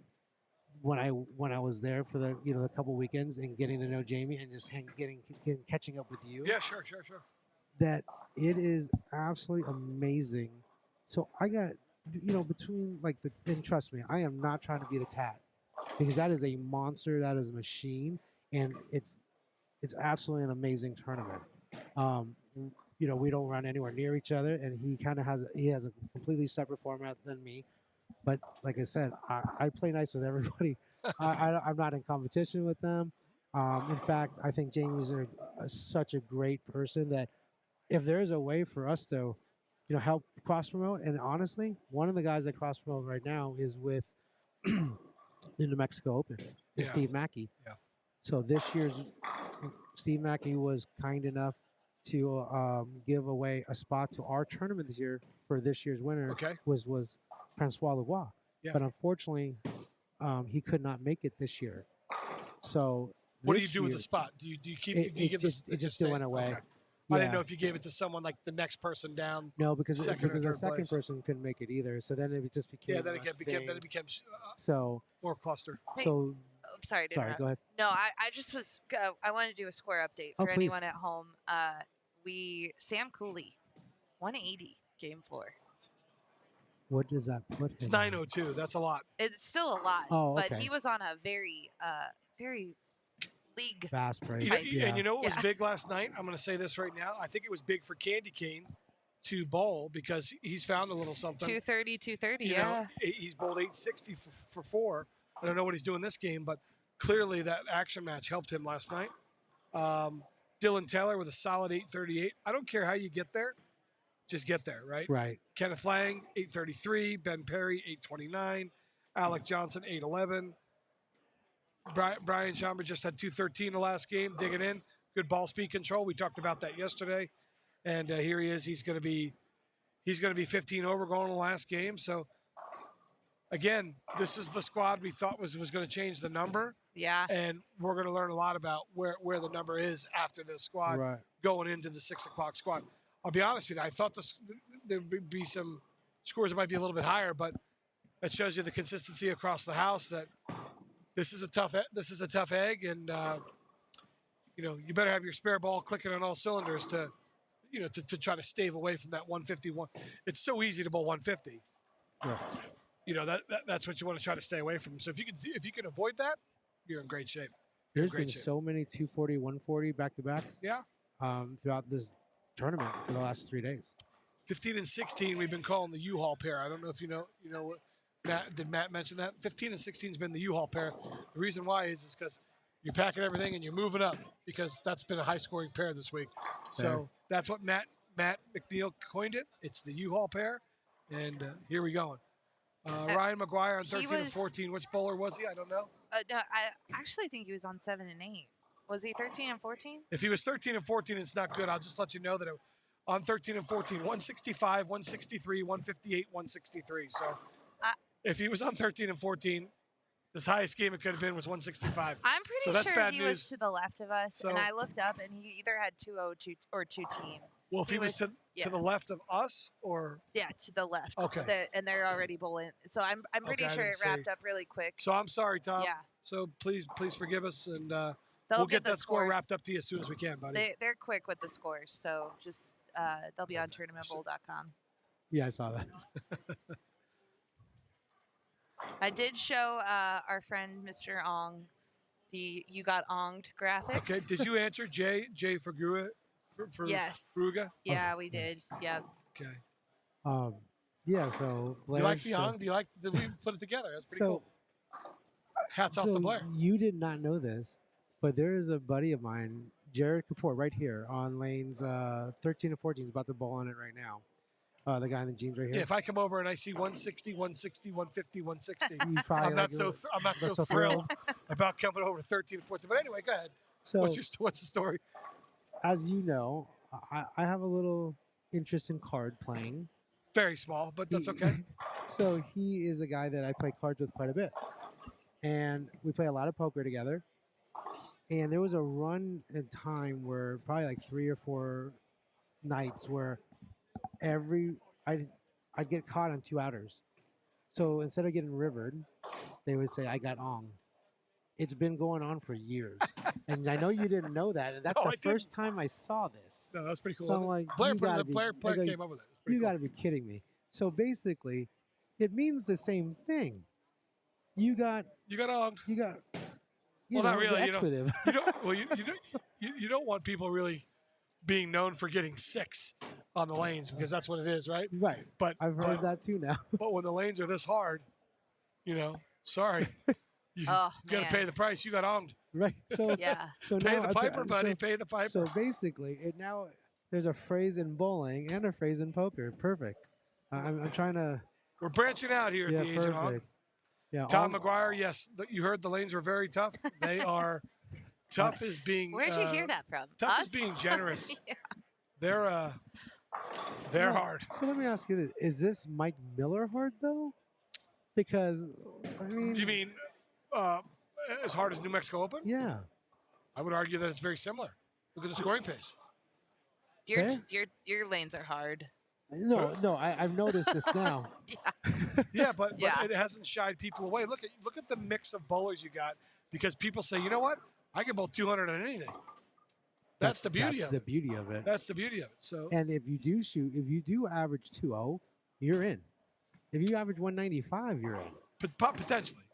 Well, right, but 30 under, I don't know if it's going to make it, but yeah, it's got a chance. Here's what I'm saying. If I live in this area and I'm watching the live stream or I am listening to my friends talk about this tournament, in my head I'm going, all right, I want to bowl.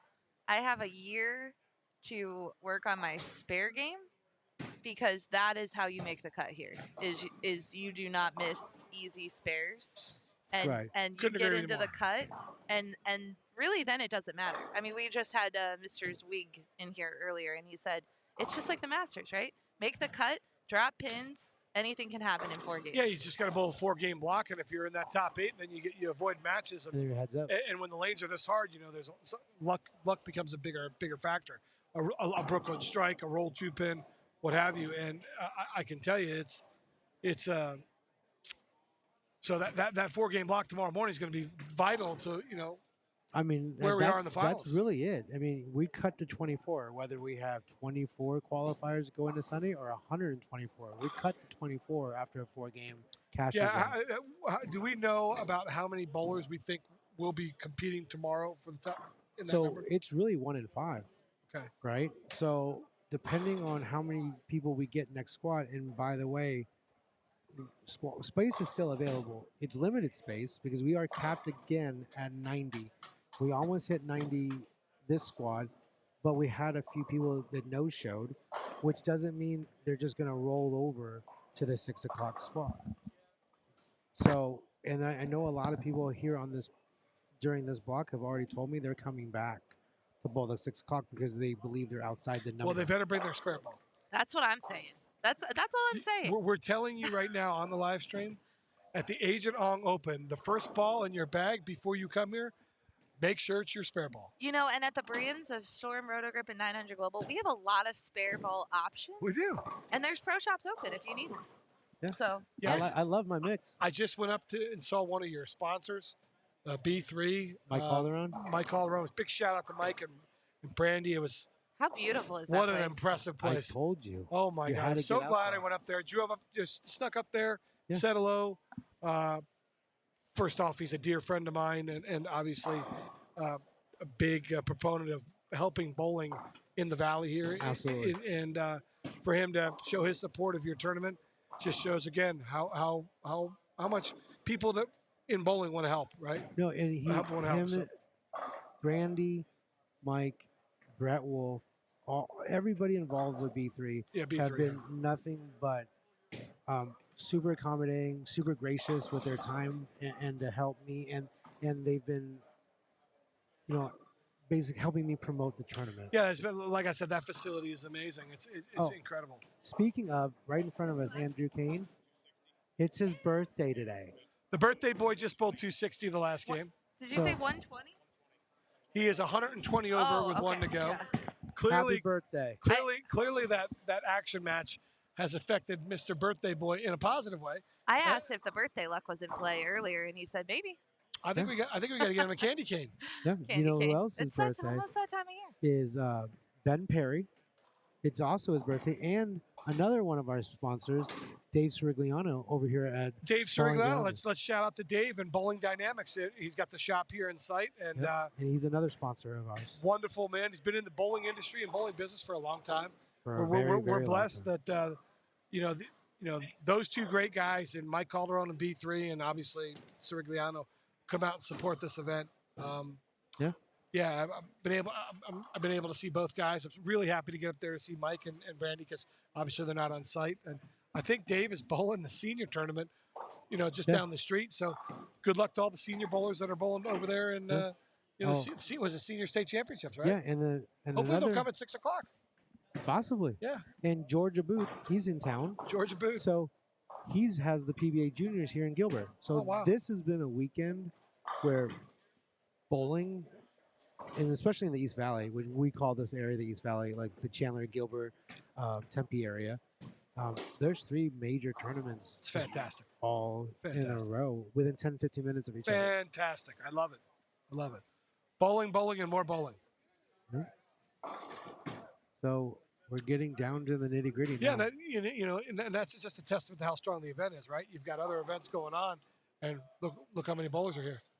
Yeah. Right? So let's hope we get a couple senior bowlers over there that bowl well and want to come over and test their mettle. The seniors, this is a great opportunity for them to bowl. They get a little help on the handicap side, but what do the seniors do better than the youngsters?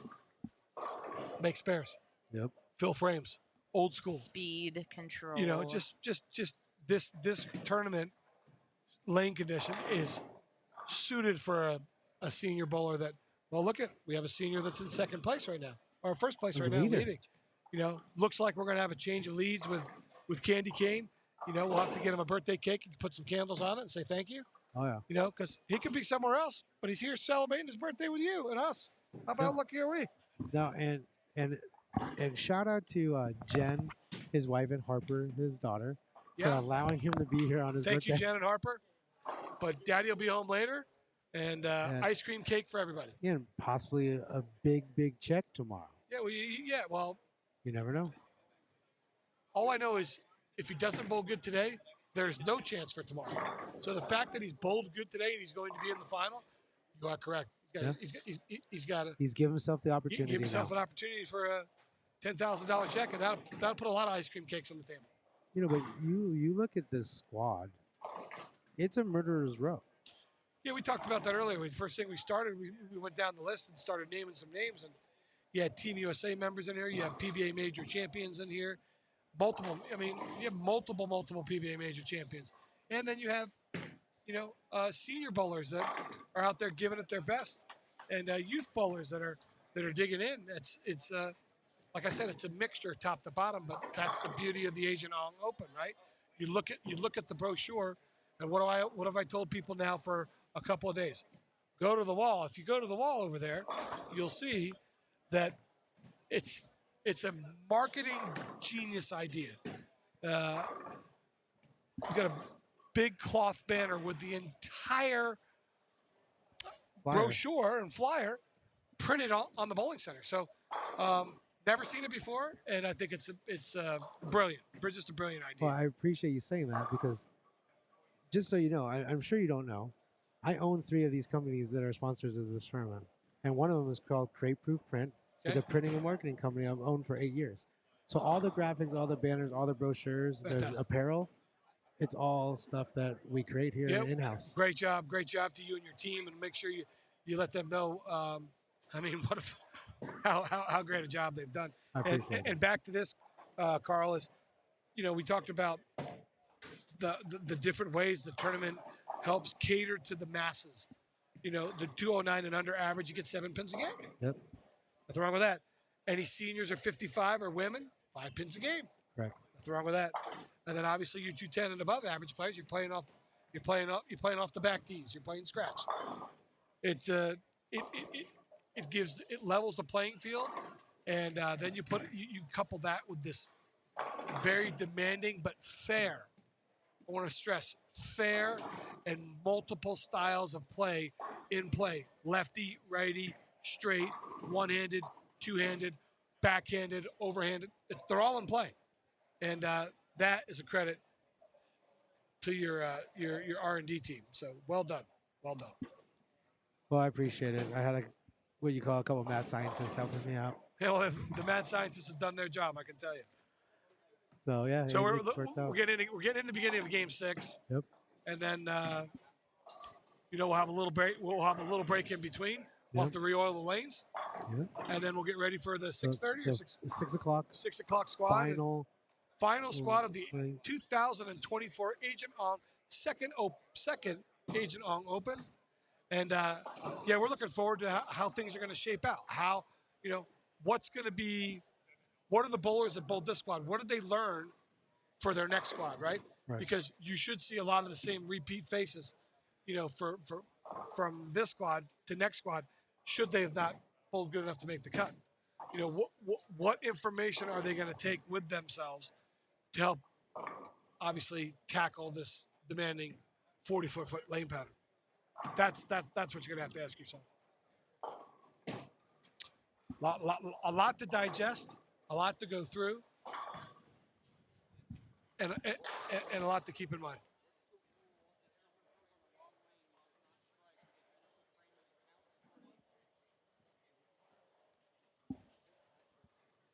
Mr. Mack. Yes. Did I do something? What did I do? No, I'm just saying, Mr. Mack. Okay, I was just making sure. I'm just no. I got nervous. Sorry. What? Sorry. Why? It's okay, Tim. You okay? I'm better now. I scared him. I just said Mr. Mack. I was using respect.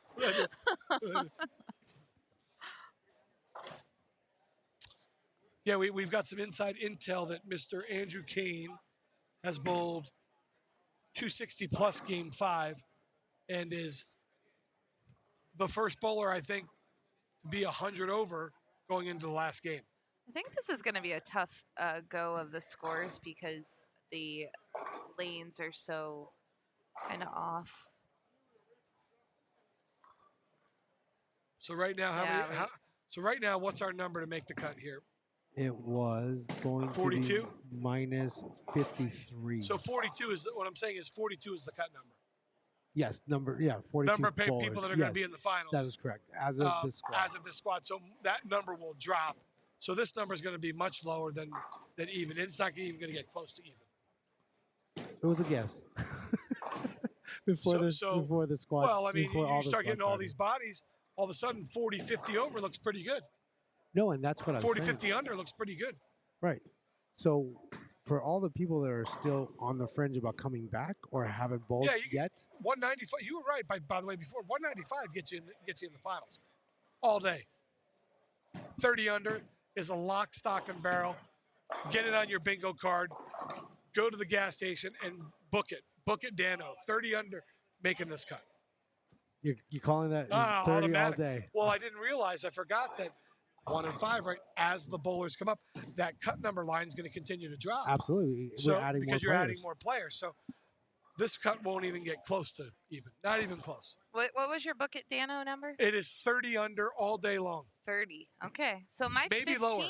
Maybe lower. So I might be getting dinner from Matt McNeil. You are all day getting dinner because Matt McNeil's up here, and it's not even going to get And close. I'm Let's not go. I'm not even close then, because now to be fair, 4 frames in. Tim can't join in day 3, squad 6.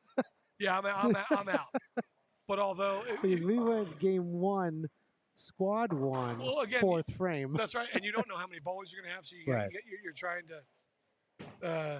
trying to figure out, what the 1 and 5 number is going to be, right? Right. So you don't know. You're not sure. Tim, I didn't do it. Mac. Okay. Basket Oh. bowler. That's what I felt like. I felt like I was a basket case there for a second. I didn't mean Got to nervous. scare you.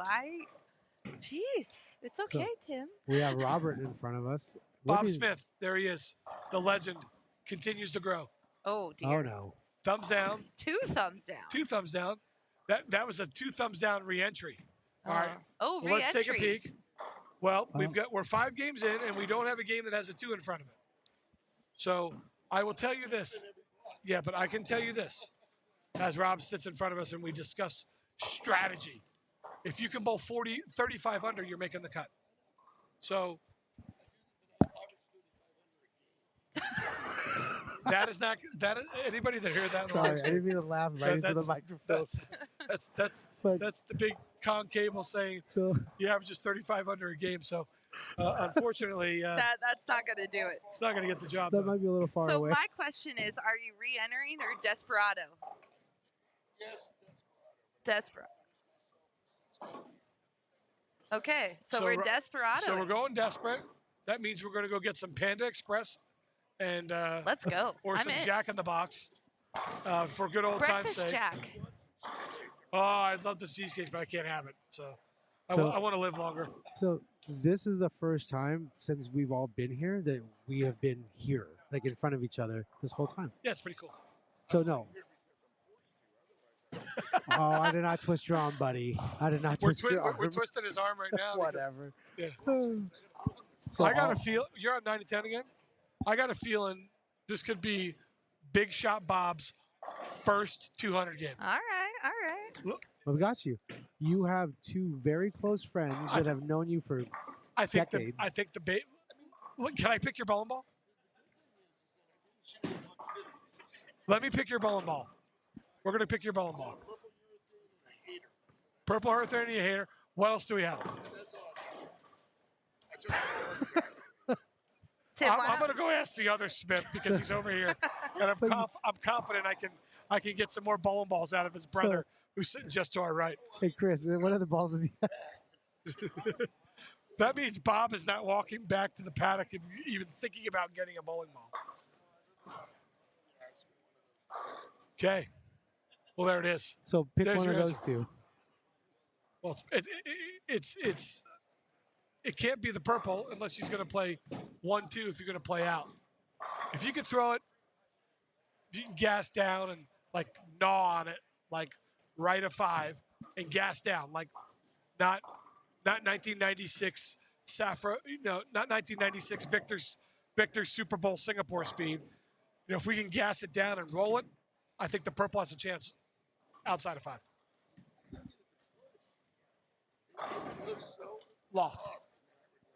Loft. Here's what I want to tell Robert. The Ion Max looks pretty good. Blair had a message for you. The Ion Max looks pretty good. she said the Ion Max looks pretty good. So let's just try and test my theory. I mean, what's the worst that could happen, right?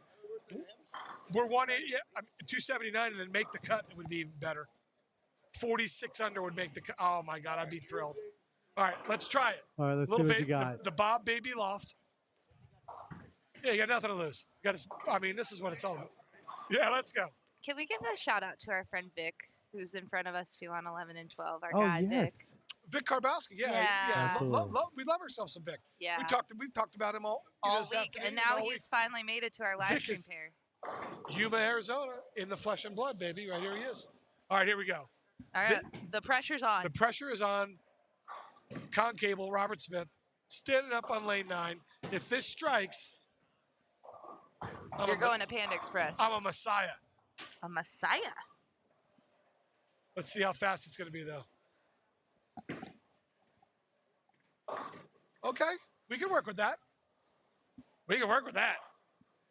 Speaking of another person in front of us, Still left. is another sponsor of ours, Royal Flush Yeah, Apparel. Royal Flush Apparel with Pharrell Williams. With Pharrell Williams We right mentioned here in the him flesh. earlier with the pineapple jersey Love because the we pineapples. love this jersey, right? And Pharaoh told me in the parking lot he came out of retirement for your tournament. I don't think he's really in retirement. I wanna but- tell two things. I appreciate him saying that, but I think I've seen him bowl over the last couple of months Two things. online. 1, love Pharrell Williams. Me 2, too. love pineapples. 3, Me too. Oh, Come you out of can't do that. that though. Robert can't miss flag. What ball's Pharaoh throwing? that hooked a lot more than I thought. Pharaoh is What is That's that? not coming back. that hooked a lot more than I thought. Hey, Carl, we have another opportunity here. You can learn something else. We have a coffee creamer. Have you heard about the coffee creamer? Cheated a little left. No. We're good. This is Matt McNeil's All day. trademark. All day. When you get 5, you get half. Right. If you Half pick and up half. the other 5, you get half. Well, half you and go half. half and half. Hence Yeah. the coffee creamer. Yeah. There you go. And I have my graphic ready if we actually get one. Learning all kinds of things today.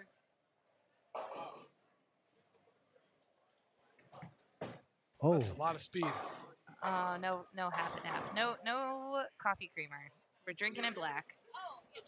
I'm so sorry. I've got the score sheet. My apologies to everybody watching. As Rob and I have a personal conversation back here with the tournament owner, Mr. Ong, since we're all in the same 5 feet of space for the first time in a long time. this is what's crazy. Like, I'm sorry. I hope I'm not messing up the stream, but this is the first time the three of us have literally been within 5 feet of each Yeah, other. it's been great for a long time. Probably we been go at back least- Oh my decades. goodness. Yes, decades. All right. I still think his brother Chris Smith has more balls in the back to have some more choices, but it doesn't look like either one of them Are moving. are moving anytime soon to go towards the paddock. I just need to know what's back there. He's like, really? You're making me work? I'll take it. Yes. All right, Vic is going for. I don't want to shoot this fair on the Agent Ong Open pattern, but he nailed it. He, 3, he- 6, he 10. buried it straight back. Ran it over like it was his job. Spare Vic. Do you know that Vic has a tortoise as a pet? I know he's got a dog named Storm. He does, and a tortoise named Harold? Not Harold. Hector. Hector is his tortoise's name. Hector. Yeah. This could strike. This will be exciting. I forgot his rev rate is 700, by the way. You forgot. Yeah. He's 50 and his rev rate's still 700. He's throwing it quick, too. Humming it. There's plenty of hook there. Is he plenty of- supposed to be in of 7 going Well, he's down got a the way? hater. He's giving me 2 balls to choose from. I mean, that's why we're sending his brother back there to get some bowling balls. There you Pharrell go, Pharrell. Williams, let's go. Flush. Royal flush with a royal flush strike. You don't hear us at all.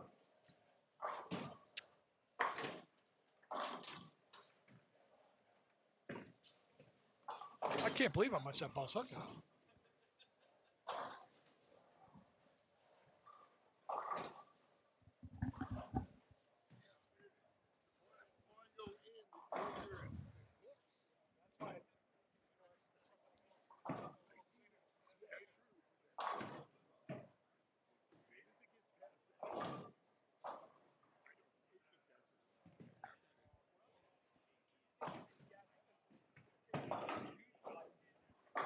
Great shot on lane 10.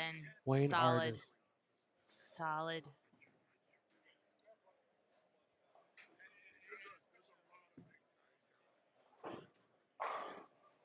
Great shot by Caesar on lane 11. He had a lot of fans in the chat yesterday. Caesar has fans. Absolutely, and Yeah. he is such a solid bowler too. Yeah. I've only had a chance, the opportunity to meet him probably the last couple months, and very silent, really quiet individual. Yeah. And every chance I've had an opportunity to speak with him, he's a great kid. Yeah. That's awesome.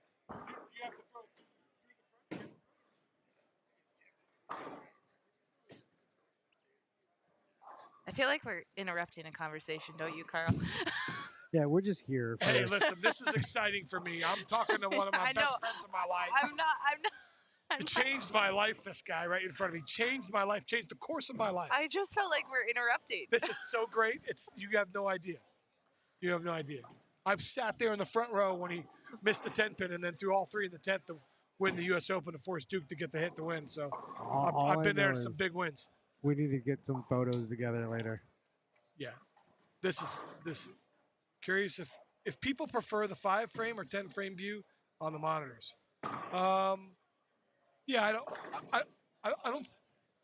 I think the 10's easier. Robert Smith just says he likes the 10th frame, and it's because, you kind of know where you're at and what you can get. So, yes. Oh, you got more. We've rocks. got new pills. We got more rocks. Yeah. So much friction out there. I like the one on your left hand first. Give it a go. Perfect. This is so high flush, it's not even funny. Yeah, well, you just threw the purple. Yeah. This is going to be fantastic. Pero. We're getting Bob Smith lined up right now.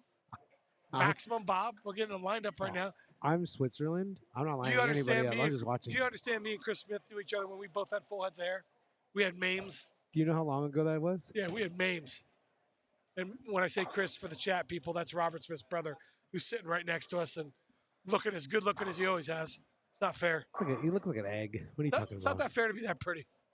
All right, if this strikes, I'm going to be happy. Oh, we're close. Oh, we're close. We're close. We're close. We're close. Now slow it down. Slow it down. No chance. 727 rev rate. That thing rolled right off of it. That's the beauty of this shot. It tripped back. You could play it multiple ways. This is such a 7-bagger right now. It's not even funny. He's got perfect ball reaction. Now, here we go. Just a little gas down from that one. I can't wait. Can I take the under? Yeah, you're going to win on the under. I got about $4 in my wallet. It says you win. It's fine. I'll take it. It helps. It helps guarantee the. Yeah. We're wrapping up game just for everybody out there watching, just to give you guys an update too as well. We're wrapping up game 6 of the 2 p.m. squad. It's been the biggest squad in the history of the very fresh and new second annual Agent Ong Open. 78 bowlers participated. It was fantastic. And we're looking to see another big squad here at 6 o'clock. Well, you can't miss right. There's the washout. Right.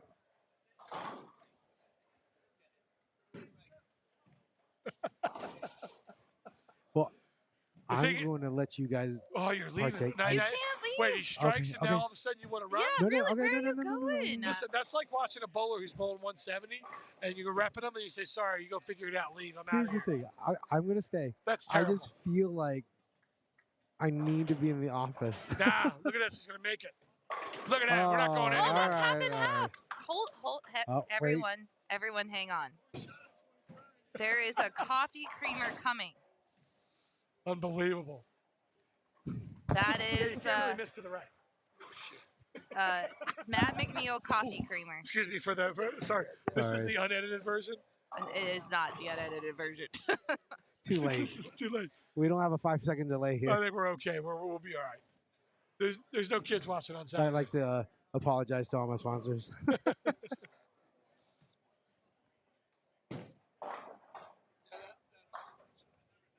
I see what you're saying, though. So I'm You missed a gonna- little bit to the right. It's gone.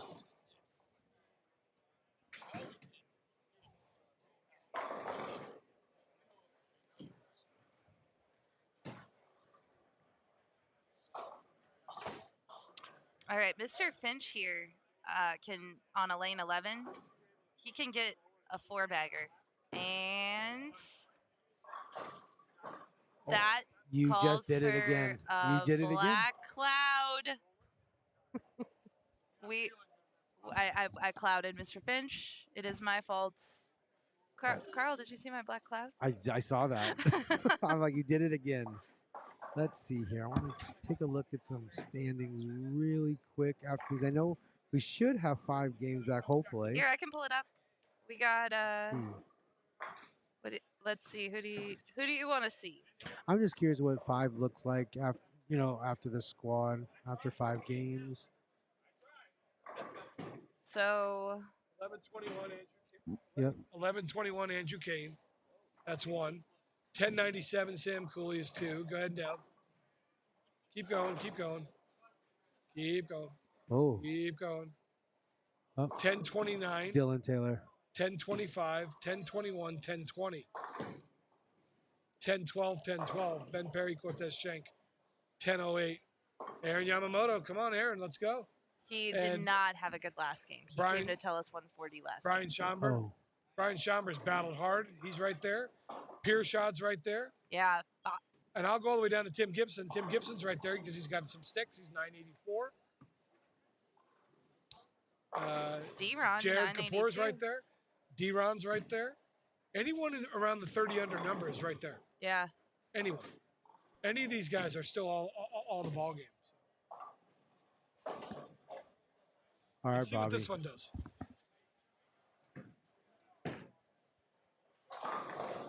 That ball does not want to tip. Nah, it's because it's still 19 miles an hour. It's actually close. If that one had a little more surface on it, Chris, that'd be perfect. Add a little more surface on it. So here's a little fun fact. Talk to me. Josh Anthony last year, who just threw at the 7-10 on 9 and 10. Right. Last year we had 18 people in the Desperado. We had our 2 finalists after the 2 gamers, after the 10th frame. He leaped, so we had 2 at a tie before he blew through his 10th. He struck out to leapfrog both of them to force a roll-off for the last spot for the Desperado. We had our 2, and then Josh Anthony struck out to leapfrog and force a Last game. 9th and 10th frame. 186? You're in. You're in. You're going to be like minus. Perfect. It's a good number. Well done. Good job. Way to go, brother. Yeah, you got it. Brian Schomburg is going to be in the number. Yep. So go ahead. I'm sorry. Finish your story. So yeah, he basically strikes out to leapfrog 2 to force a 9th and 10th frame roll-off. The caveat is that every time Theo has run a Desperado, not just in my tournament or his, he's had a tie for a roll-off. 1 ball roll off. 9th and 10th. No. Be better. Let's make it. That'd be great. Cutthroat. Make it cutthroat. Listen, For this year, it is in the rules of a 9th and 10th. well, yeah. You're bowling what? You're bowling 2 games, right?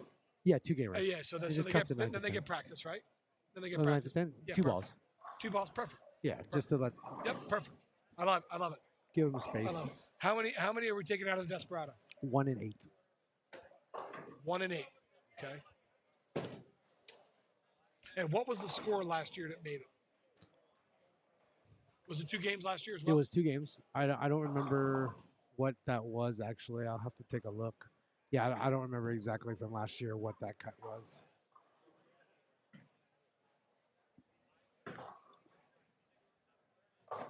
How about Harper? I thought we were going to get a 5-bagger alert with Harper. Where's his number? What's his number? Harper? You got a chance? Yeah, let me see. Nah, he's down. He's too far He down. had a rough start and a rough middle. Right. Everything else was great. I wonder if he'll is that his first? This is his first one. Can we slide over the This guy? yeah, that one there. Thank you.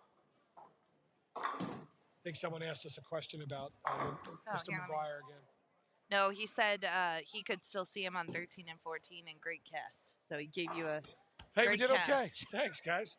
Thanks, Mr. McGuire. Appreciate you tuning in. Someone also Let's told see you if this one that works. you commentary jinx. Oh, baby. No commentary jinx on that one. Desperado. So do you think if he throws another 2 or 3, he might throw the 6 o'clock? I'm thinking if he throws a double or a triple here, I'm going to go to the ATM and I'm going to put him in the 6 o'clock squad. Perfect. So yeah. Oh, he hasn't thrown a 4-bagger the whole tournament, he said.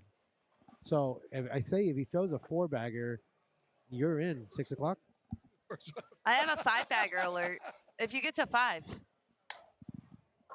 Listen, there's a lot riding on this next frame. That's all I'm saying. So we got a chance here.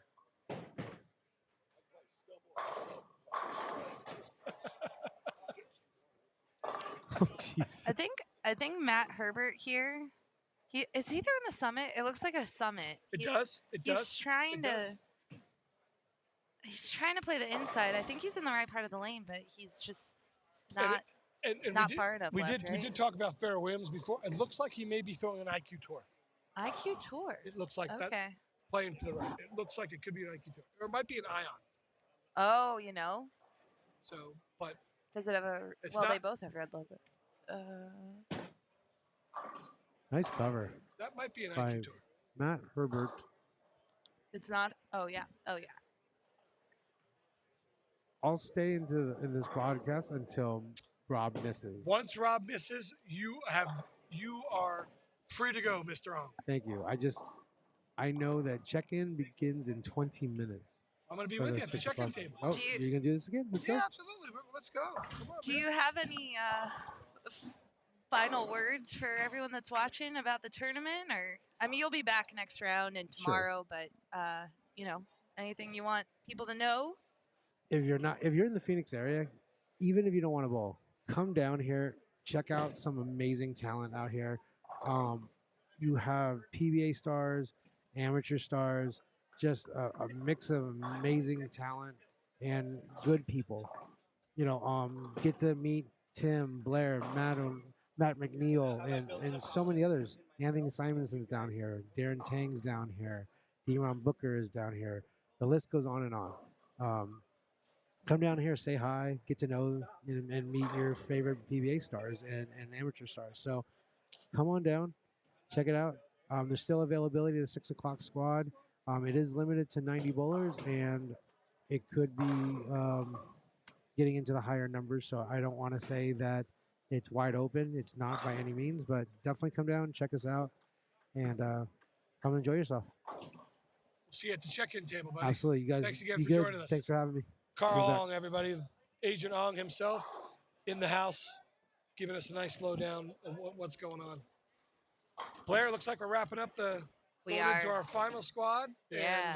And we're coming down to the nitty-gritty. Totally. Yeah. Yeah. But, this cut number is going to be somewhere in the 35 to 40 under. I was between when I picked 15. I was Would've between been 10 fine. and 20. Yeah, I think it's gonna be around 40, just Okay. because of the bodies, the extra bodies. Mr. Vic, he can double here. I might have jinxed him. I'll put up the black cloud if I did it. Come on, Overcome the come cloud, on, Yuma. Vic. That's a good one right there. That is a good one. Oh, good shot. All right, I deserve the cloud. We got to put your face in the middle there. I know. We'll add faces. Maybe tomorrow we'll claim our clouds. I think Matt could move left. What do you think? Yeah, he can get a little further left and not keep his ankles away. Right? Is Just that- a little slower ball speed, maybe, just slightly.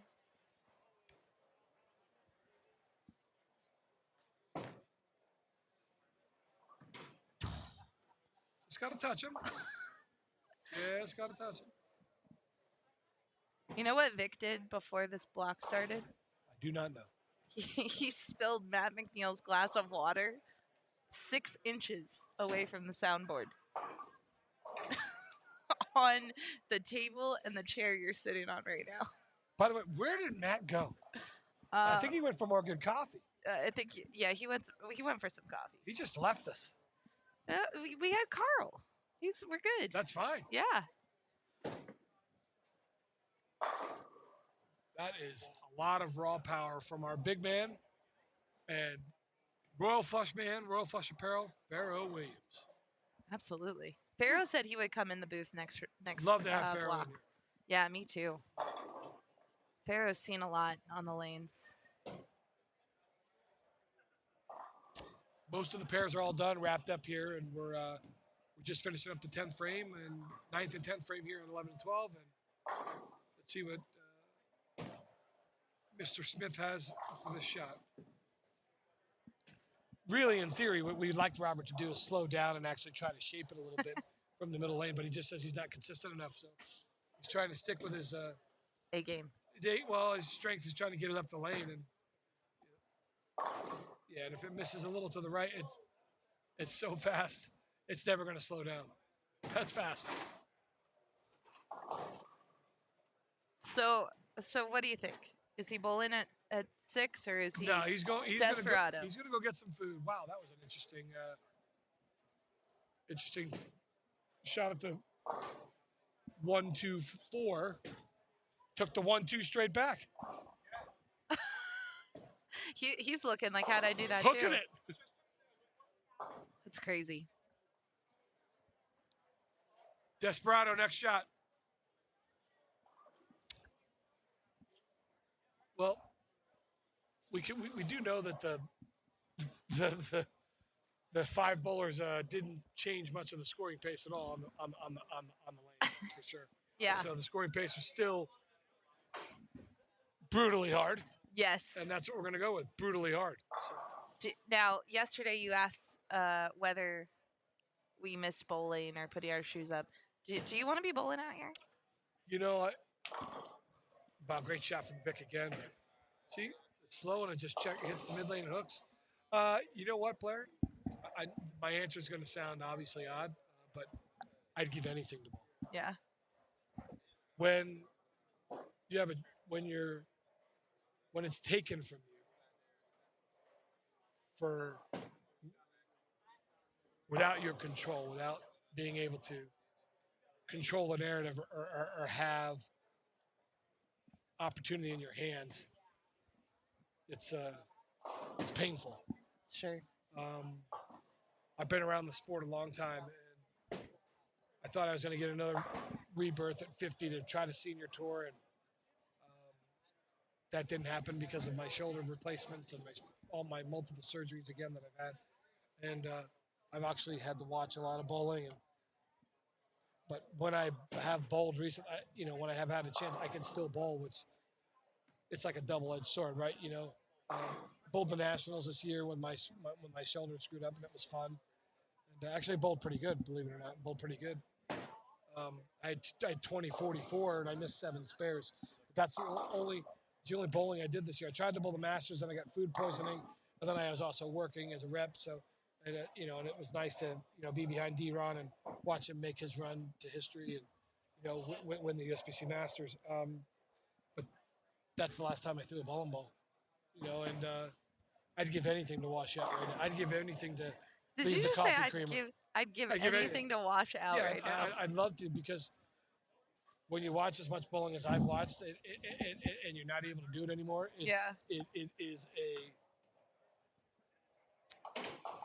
is an experience that I wouldn't wish on anyone, right? Sure. That's bowled a lot, that's done a lot of bowling. Like I get around athletes and I see around athletes that don't have any physical ailments and just don't put the hard work or the effort or the time in either trying to get better or trying to improve themselves, and don't know how lucky they are that they're able to do it. And since I've had all these surgeries, I just don't take anything for granted anymore, and I just don't know when my last shot's going to be, and I hope I get another opportunity. Well, Tim, I think everyone watching hopes that too, for sure. They want to see you back out there. Yeah, me too. Fingers crossed. I'll probably need a miracle to bowl at the highest level again, but I believe in miracles. Caesar. He just threw messenger. Is he close? No. I don't know. Let's take a quick peek at the scores because there's only 2 pairs left in the building. And they're in front of us. Caesar. He's right on the number. 11:47. Oh, That's a squad that he already finished. he has 2 in, actually. Caesar. 1180 is good. He's good. Yeah, he's he's in. in. He's making. So this is just a trial squad for him, actually. He was. the- It looks like he's trying different stuff. Yeah, the 167. Even if he shoots 197, it doesn't matter. Yeah. But we're wrapping it up here at the 6 o'clock squad. Yeah, we got. Vic Karbowski, our good friend Vic from Yuma, Arizona. Oh, gets it to go. Yeah, Let's the go, last- Vic. The weird thing is the last 2 shots, ring 10, and then misses a little left up the lane. Trip to 6, Brooklyn. There you go. He'll take it. What goes around comes around, right? Yeah, take away, give away, Yeah, and then give back to you. absolutely. We are literally down to the last couple shots here. And again, check the tournament website to see the updated scores once the squad's a little bit bigger. So give the tournament staff a little bit of time to get everything ready and get it posted up there for all the people that are following the tournament. And we hope you all join us for the Wow, that's good. jogging. Yeah. No. We'll see. That's automatic. That's good. Yeah. Automatic. Brooklyn Rob, 18. Brooklyn Rob with 18 under. The number's 53 under. It's not going up. Okay. Good idea. Yeah. Brooklyn Rob. Yeah. Brooklyn Rob booking his spot to the final. That's right. All right, we're gonna watch Pharaoh here. Take a look at our favorite, one of my favorite guys in bowling. I've known Farrell for a long time. That was a little different. Well, he missed Faster. slightly right. Faster. Be careful. He missed slightly right on lane 12 and was paid, Yeah, was given maximum penalty. exactly. So I think that was just he might have broken lane 11. Oh no, it's back. This one could break it. Yeah, it could. Ah. That is the heat. Oh. Give him his hits. Just getting done as Anthony Simon walks by us in front of us. Looks like he's probably going to have another. Come on now. 27.3 miles per hour is what that just registered, and you know it's faster. See, buddy. Yeah, it's faster.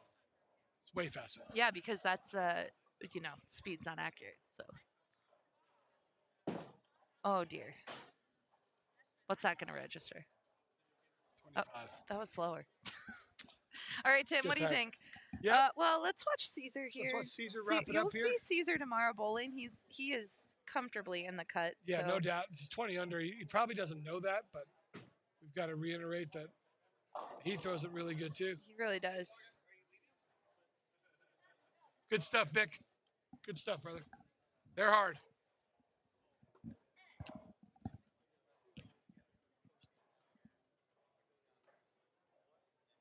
They're hard.